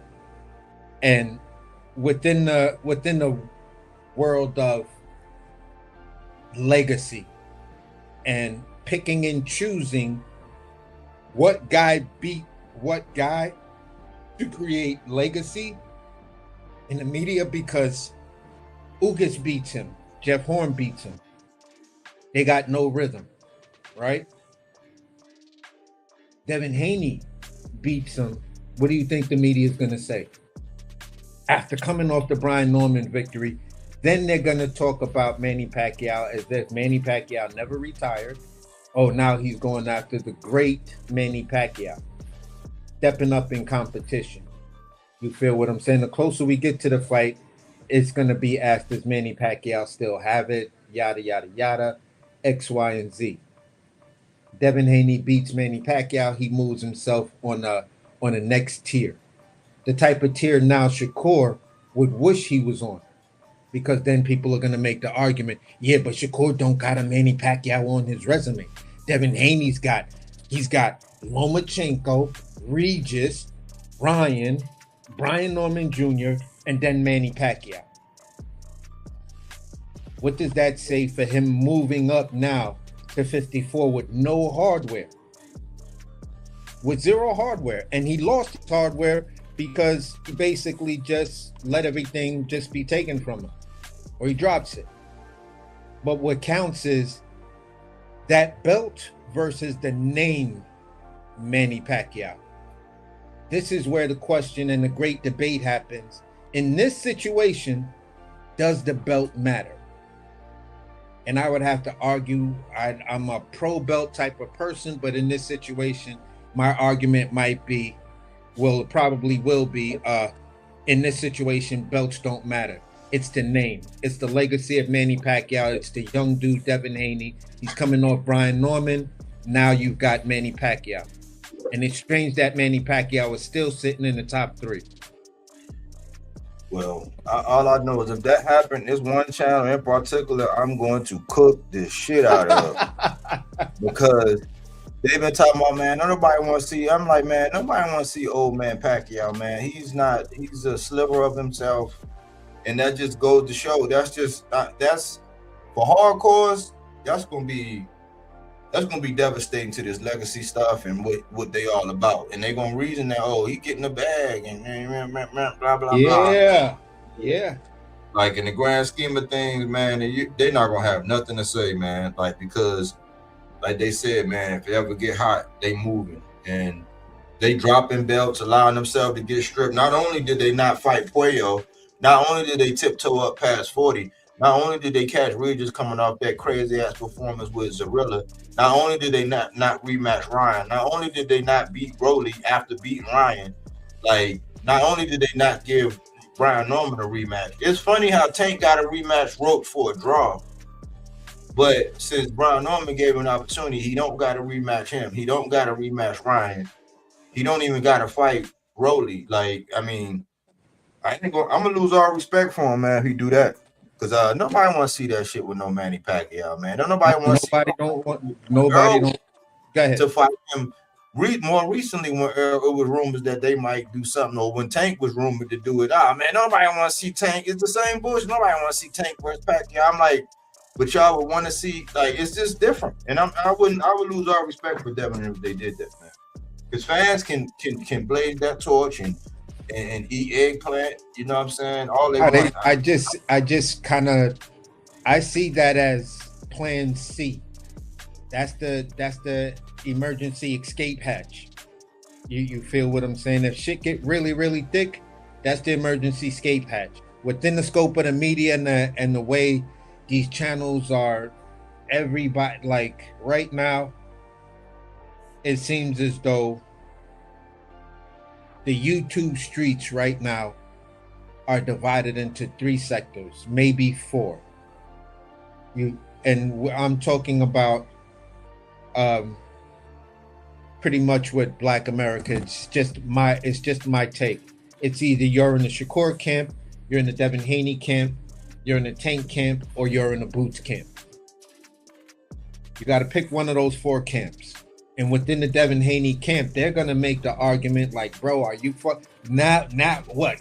Now Pacquiao isn't this, but it was okay when this guy did this, and it was okay for this and that, and y'all gave Rolly a break when it came down to him going up to 140 and, you know, basically beating the old man. You gave this guy a break. They're gonna bring all of that shit back. And even though I'll probably be the only one sitting on the panel that's saying, yeah, but this ain't even the Manny Pacquiao that fought Jeff Horn or Ugas. You feel what I'm saying? Like this, I mean, I don't want to feel like I'm making an argument on 2 sides of the fence, because I'm also the same type of I'm also the person that believes, okay, you got these old stragglers that don't want to hang it up yet. Put them in there with one of these young hungry dudes, and you feel what I'm saying? Let them put them out the misery. You feel me? That's the only way we gonna get rid of AJs and the Tysons and the Chisoras and all of them, you know, old lumbering ass old men. You feel what I'm saying? That's just tired halfway through the first round, and now the rest of the fight just look like 2 old ass grizzly bears just slapping each other. You know, so I'm for that part of it. You know what I'm saying? But it's just like, ugh. It is an ugly thing to watch. And the legacy of Manny Pacquiao, if he still wants to be out there and fuck his legacy up by staying in the game way too long and just collecting money or whatever, fine. If that's what you're doing, bro, and you know that it's like, listen, when it comes down to damage, it's not like this dude's gonna do me like Marquez. I'm not worried about a Marquez type knockout from Devin Haney. So what, 10, 15, 22 million, some shit like that y'all gonna pay me? 28 million? And I'll ride off in the sunset and yeah, let Devin Haney live off the accolades of beating me. But he have to work for it. Yeah, but he ain't in your vein. I like that argument. I remember when you brought that argument, I said, hey, I like it, but like that's reserved for like the Brian Normans or the Abdullah Masons or somebody like yeah. You know, like the time when, because Bam did it. Bam was putting these motherfuckers out. Inoue was doing it, but like he ain't gonna put them out of misery. And that's the problem. You know what I'm saying? He might eat by our points, but he ain't gonna really like put him out of. He ain't gonna put that dog to sleep. He ain't gonna put the beating on him that makes everybody say, you know what, Pacquiao, it's really time to hang this shit up. Yeah, they gonna do that with somebody else. But realistically, so we can wrap it up. But realistically, I see this. Is what I see. I see maybe a Catterall, maybe a Barbosa. But it's sad to me that shit, even with Hitchens going over to Zuffa, I can see a Hitchens, but it ain't no. You skip past Gary Antoine after you talked all that stuff about Mr. Gary, and Gary said, "Okay, well, when you get to 140, come see me." And BF and them came up with that saying, why would he fight Gary Antoine? He ain't got no. So now he got a strap. You get to tiptoe way past 40. You get to get Brian Norman and tiptoe past Ryan, a rematch with Ryan, a fight with Rolly, drop your belt against Keyshawn, You know what I'm saying? Like, yeah, you flexed on Shakur. That'll be Shakur. Like, you got it because you said, "Hey, I'll meet you down there." And Shakur saying, "Well, nah." You know what I'm saying? Nah. You know, blah blah blah. It's not gonna look good, man. And that guy will be fully exposed, man. Like after this momentum with Brian Norman, he'll be fully exposed. The only thing that I would really accept, if you want to put somebody out their misery, then move up and try to put Earl out his misery if he get past Tim Zoo. Do some shit like that if you're gonna put one of these dogs to sleep that need to be put to sleep. But you wanted to fight Thurman. Put Thurman out his misery. But Pacquiao, I'd rather see Thurman. Like, there's so many other fights I would rather see, but we ain't gonna get no Polanco. We ain't gonna get Tiger Johnson with a 30-foot pole. You know what I'm saying? Yeah. You know what I'm saying? It's just bad, man. It's just bad, man. Yeah, Fundora put Thurman out of his misery. You feel He what did. Because it ain't seeming like Thurman talking about coming back no time soon. That dude been quiet. So kudos to Fundora for retiring the old general and shit like that. That's what you're supposed to do, bro. But I don't like. I'm trying to look at it at a name here that would be the right guy to build up and retire Pacquiao. Maybe it might be Tiger Johnson. Maybe it might be Polanco, but I don't know if I don't think there's enough money and name recognition for Pacquiao to even be interested in those fights. Like, you gotta I just don't see it. Not even with a Brian Norman. Yeah. Man. Yeah, that's just an ugly situation. That's like Pacquiao's name right there is like dog shit on a small sidewalk. Everybody be in the crowd walking, it's like, hold up. This is dog shit right there. Walk around that. So that's kind of like, I'm not disrespecting Pacquiao, but that's just like how people are how they really have to maneuver around it, because it's gonna take a special name or a big enough name to get Pacquiao to move the needle, unless he just retires just on his own. You feel what I'm saying? But if his name is up there, somebody wants to do something with him. Yeah, well, that's where I landed on that one. But shit, yeah, you I didn't send it to you straight up on this one because, again, so it's some episodes that I do because I want it to be known that this is like my thoughts and ideas, and I know this is one of them things that I've been pushing about the PBC. So I wanted to lead with that, and if anybody clicked on and they clicked on and jumped on, AJ just happened to click on and jump on, but I didn't send nobody the link. But I'm glad you was able to jump up here, man, and cook a little bit. But yeah, I mean, fans of Devin not named AC are going to be clamoring for this Manny Pacquiao, man, which is going to be disgusting.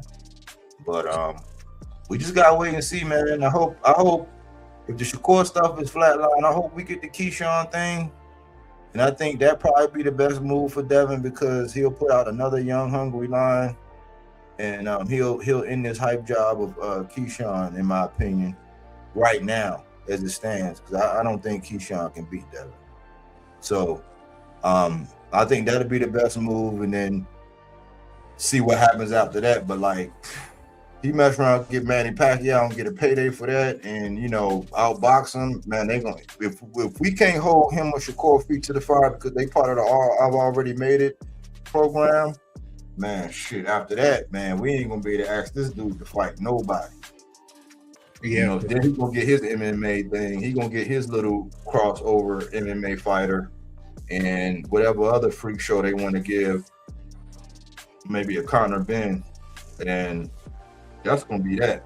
So, but that's all I really had, bro. Yeah, man. I just wanted to say this, man. At the end of the day, the way I feel about it, it's just like, at times you gotta cook and let it be. Just, I'm like, let that shit breathe, bro.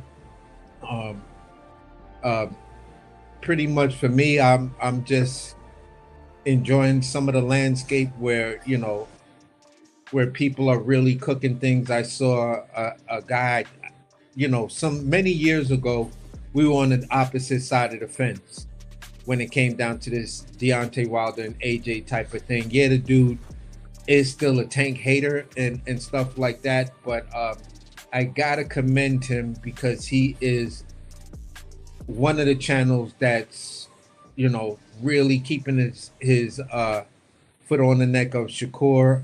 He's giving Devin Haney the props when he needs to give Devin Haney his props, but he's also got his neck on him, and he's also talking about Jerron. And basically, it might be a tiny tear that might be exposing itself between Keyshawn and Shakur. I don't know if they'll tighten that shit back up. I don't know if Shakur will be on the phone or texting them or whatever, trying to clear that situation up or whatever. But it just seems as though there's a little tear in it, because if you listen to one of Keyshawn's recent comments, I think he was in the gym, and he was talking about sparring bro. He said, when I spar with bro and stuff like that, I just don't know like who he was definitely talking about, but people could make the assumption that it might have been Shakur. There might be a tear in it. Maybe he's like, yo, I looked at that Raymond Ford situation and I'm looking at what the internet's saying, and yeah, I think niggas is right. Maybe his own brothers was like, yo, you see this? How your man do this to Ray Ford? And he the nigga that was putting that battery in Ray Ford back. So that's just the way it's looking. There's no concrete evidence on it, but that's just the way it looks. And at the end of the day, if that should happen, then boxing is, within the sport itself, is trying to correct itself. You know what I'm saying? And that might be one of the best things for boxing if that tear should happen. If the band breaks up. So I'm just going to keep my eye on that space and see how that kind of turns out. But I'm rooting for it because I think it'll be good for boxing. And pretty much outside of that, I completely understand that today you pretty much talked about your two guys, because these are the guys that, every show we do, I'm a big Errol Spence fan and I'm a big Tank fan, but I'm not going to do any content on neither one of them until I know they got fights coming up. Well, they got fights coming up, so you're back in your wheelhouse and stuff like that. So I respect that. Yeah, I just pointed out something because I don't know if you noticed, but like the two major shows, and this is why I say responsibility comes with your level of influence. And these guys might not think that they have any responsibility, but the way I look at it like it's a responsibility when you got the power of influence. And the two, pretty much the biggest shows I've seen that got call in, where you can call in and chit chat with, the two biggest shows, they did hit pieces. So one hit piece was, is Errol still a superstar? Did Errol lose his superstar power? That was one. And then, will inactivity for Tank in the score? I'm like, it's never nothing important. So I put this out here because I want people to see that it don't be me gangbanging for the PBC. It be me saying, why y'all don't keep the same energy? Like, how come we don't ever get nothing with no positive? Like, okay, is boxing gonna be better with Tank coming back? Is Errol, can Errol bring, add more flavor to 54? Like, there's many ways you could have been more positive, but I told y'all, like, there's an unwritten rule where you can't say anything positive about the PBC. And I didn't just talk about them, but I just said with them coming back, people are like all aboard on the hate train for these guys. And it really boils down because they are with PBC. Because look at it. The Devin and Rolly fight didn't happen. They blame Rolly. The Jalbataya and Benavidez fight didn't happen, and they blame David Benavidez when Jalbataya went over to Zuffa. Now, Beterbiev, old man Beterbiev coming back when he was all enthralled with, number 3, and salute to D Calico. But he was enthralled with fight number 3 between him and Bivol, which is cool. That'll close out the trilogy. Okay, like Triple G and Canelo. Okay, cool. That'll do that. But like now, David Benavidez is ducking Beterbiev. And I even seen some people where like David don't want no parts of Bivol either.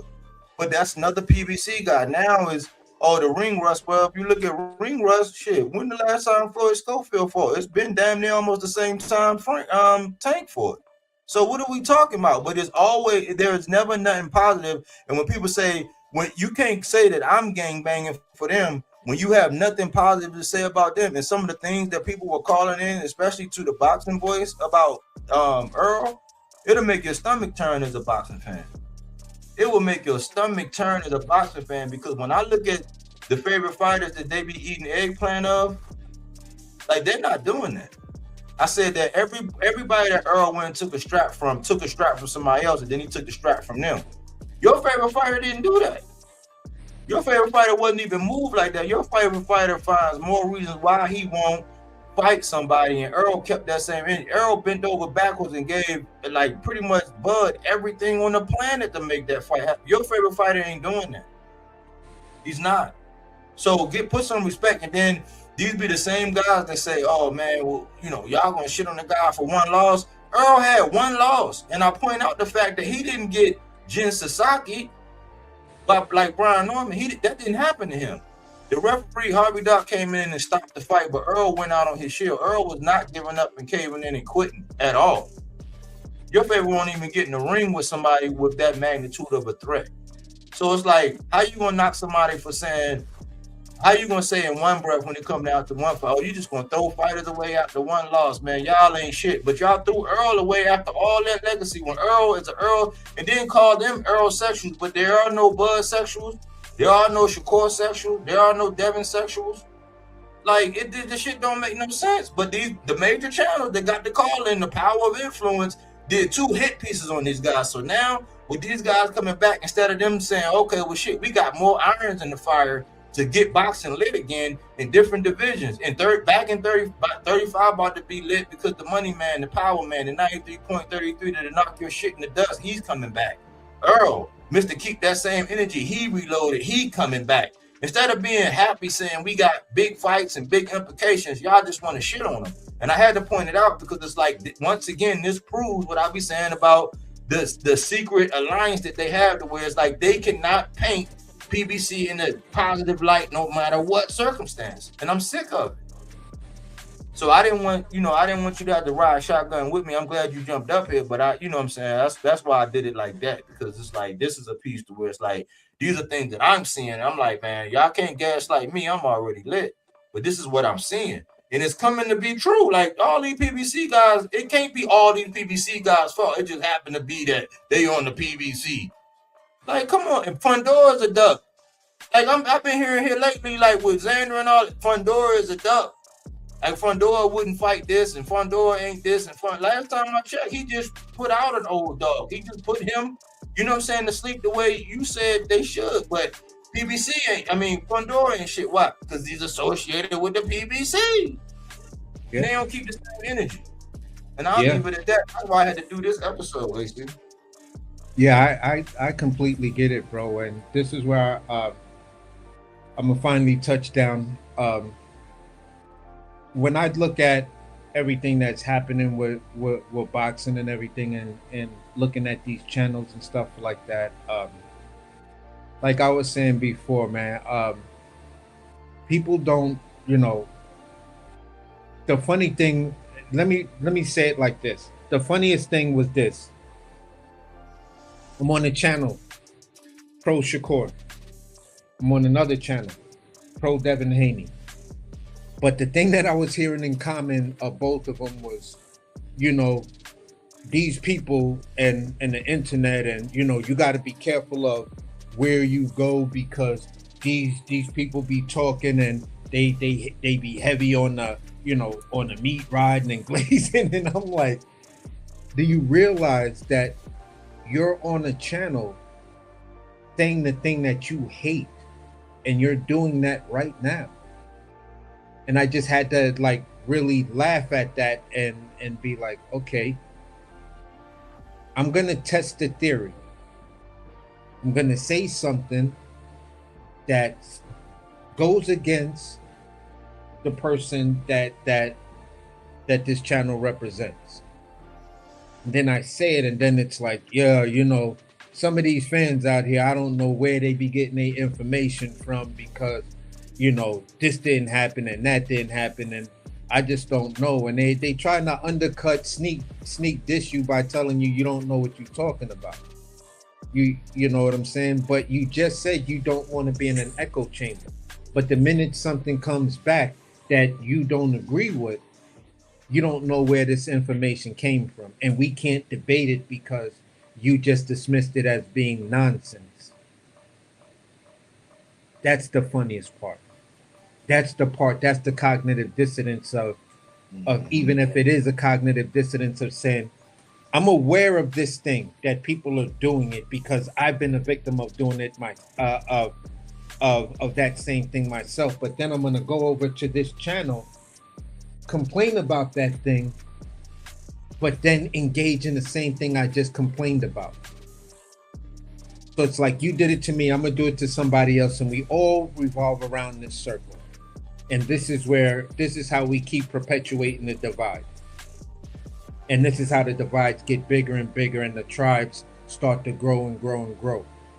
And then they talk about stuff. And I was just like, you know, when I said certain things, I was like, no, I just believe it's the content creators who create the situation by asking a question that doesn't need to be asked, because you want to make content on it, because this is what your main source of time and income is built upon.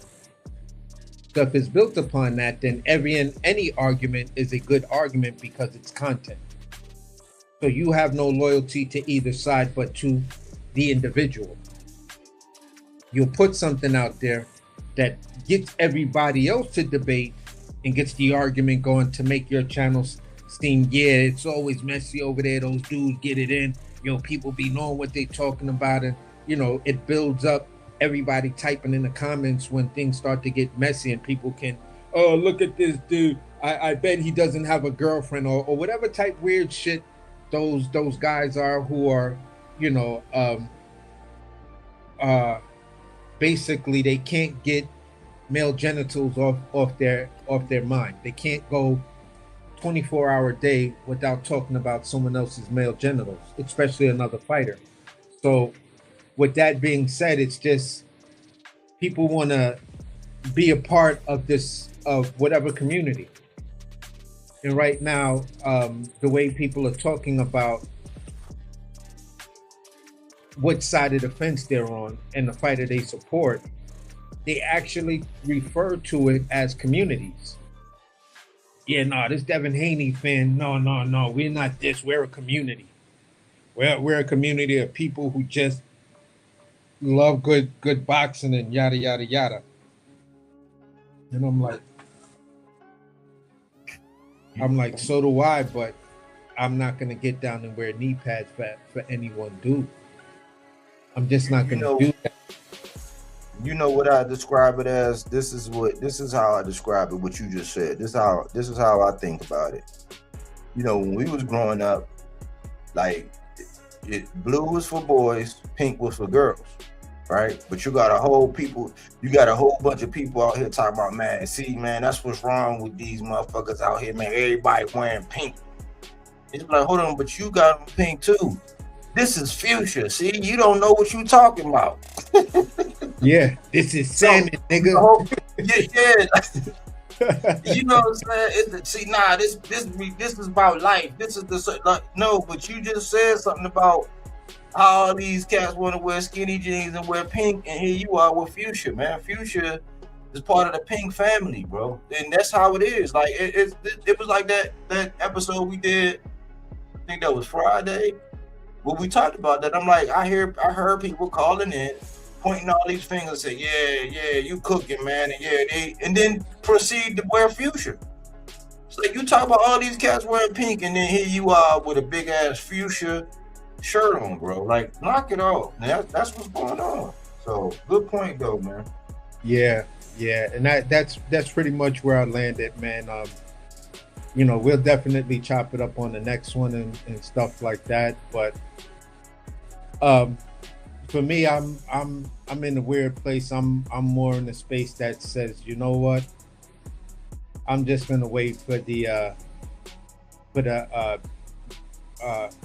for some of these other fights to happen and things like that, because it's just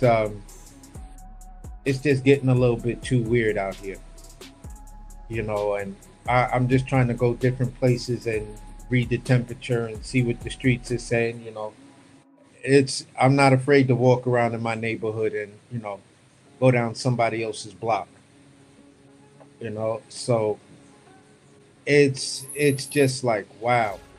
I don't know how to describe I really don't know how to describe it, except that the fandom is actually at the phonetic level.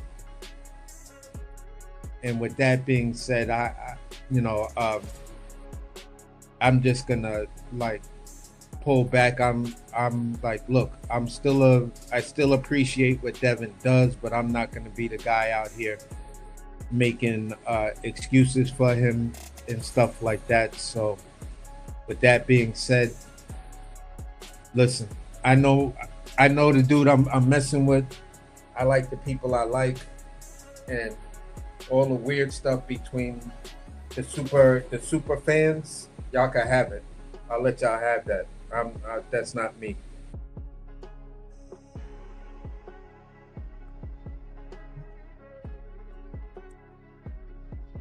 Shit, we'll cook on the next one then, man. I hope you enjoy it, man. Yeah, you too, bro. I appreciate you. Peace. Salute the AC, man. See, I don't try to drag other people into my battles or my sentiments or whatever. He just a stand-up dude. He's like, man, hey, he's cooking. I'm gonna jump up here. But sometimes I be wanting it to be known that I got my points and I got my agendas and things that I stand on. And I don't pull AC into my battles or force him to be a yes man and whatever. You know what I'm saying? He's his own. He's standing his own too. Sometimes we chop it up and he be like, yeah, I've been thinking about this and that. I'm like, oh, okay, yeah, we can work with that. You know what I'm saying? And we'll work with that. But I don't do that. I'm just an observationist, who happens to speak on the things that I believe need to be spoken to. We are in a very fragile state when it comes to boxing right now. If you heard AC, he was almost at a loss for words. And AC got words. You know what I'm saying? He got analogies out of this world. But for AC to be at a loss for words with the state of boxing, that says a lot. He's a little older than me, but shit, I'm about to be 46, and boxing is looking fragile, man. Like, people like legacy ain't nothing. I mean, I can see if you done proven that you worth this and it's good for the sport and what you do and what you make and the fights that you're going to take and the performance you're going to give is going to add value, especially playback value. It's not. You want to have all the advantages.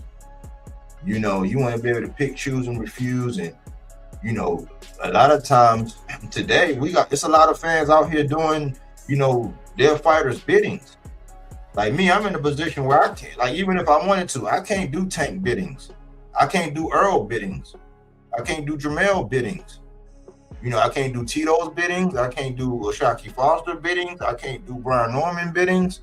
I can't do the biddings, but like on YouTube, you got so many fans getting, well, what does Ashaki offer for Shakur right now at this point in time? Like a possible ass whooping, a very great fight, a fight that's going to have playback value. You know, you got people saying, "Oh man, see, here we go. Tank don't fight nobody." I told y'all, but they was all for the Schofield and Shakur before Schofield pulled out. So what's wrong with Tank fighting him? Because he was in the same spot when he was getting ready to fight Shakur. He was right there lined up for Tank back then. But it was gonna be okay. Just like Frank Martin, everybody was signed up, lathered up, waiting to see Frank Martin fight Shakur.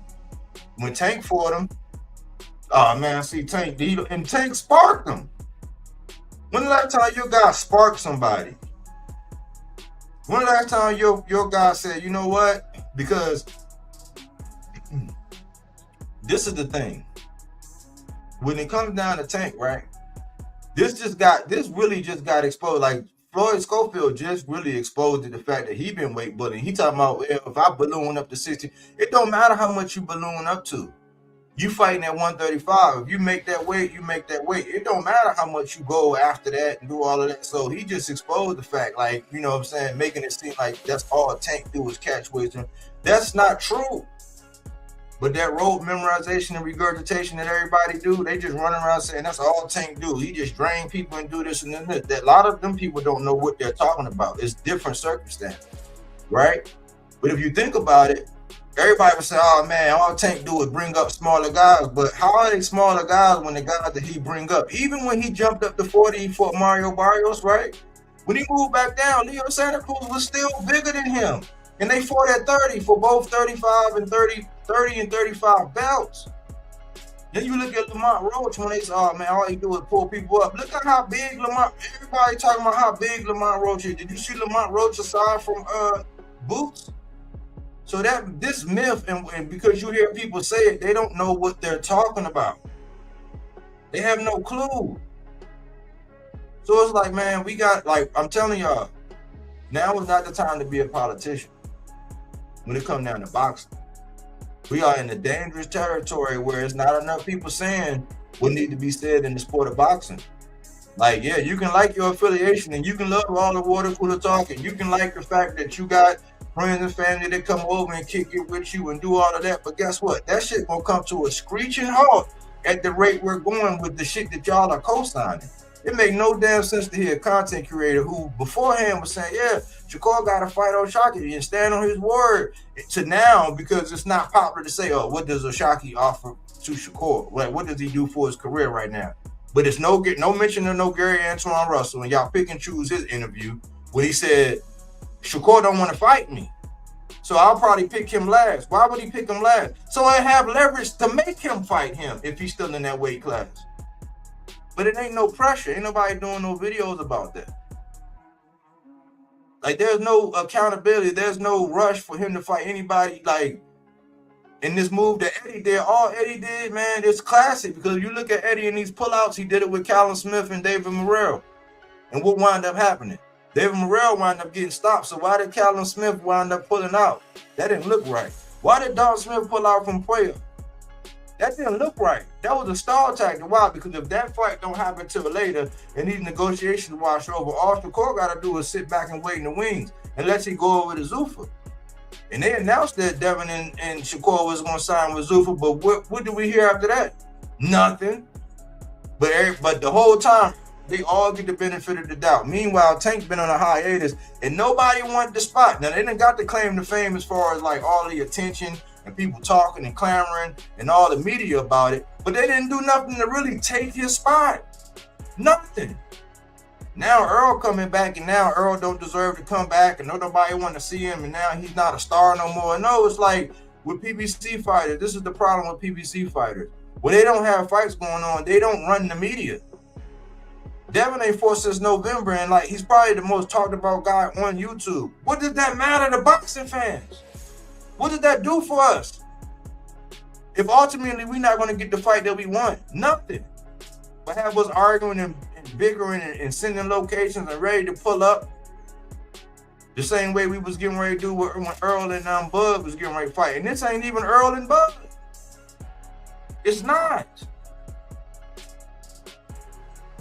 So Now is not the time to be a politician, man. Y'all gotta say what y'all gotta say, man, because the media, man, they are doing a number on us, man. And people who don't have their critical thinking skills, people who don't want to think for themselves, or people who just want to be affiliated because they don't want to, be outcast because of saying something contrary or being picked at or called names. They're not saying nothing. But look at what's happening with our sport, man.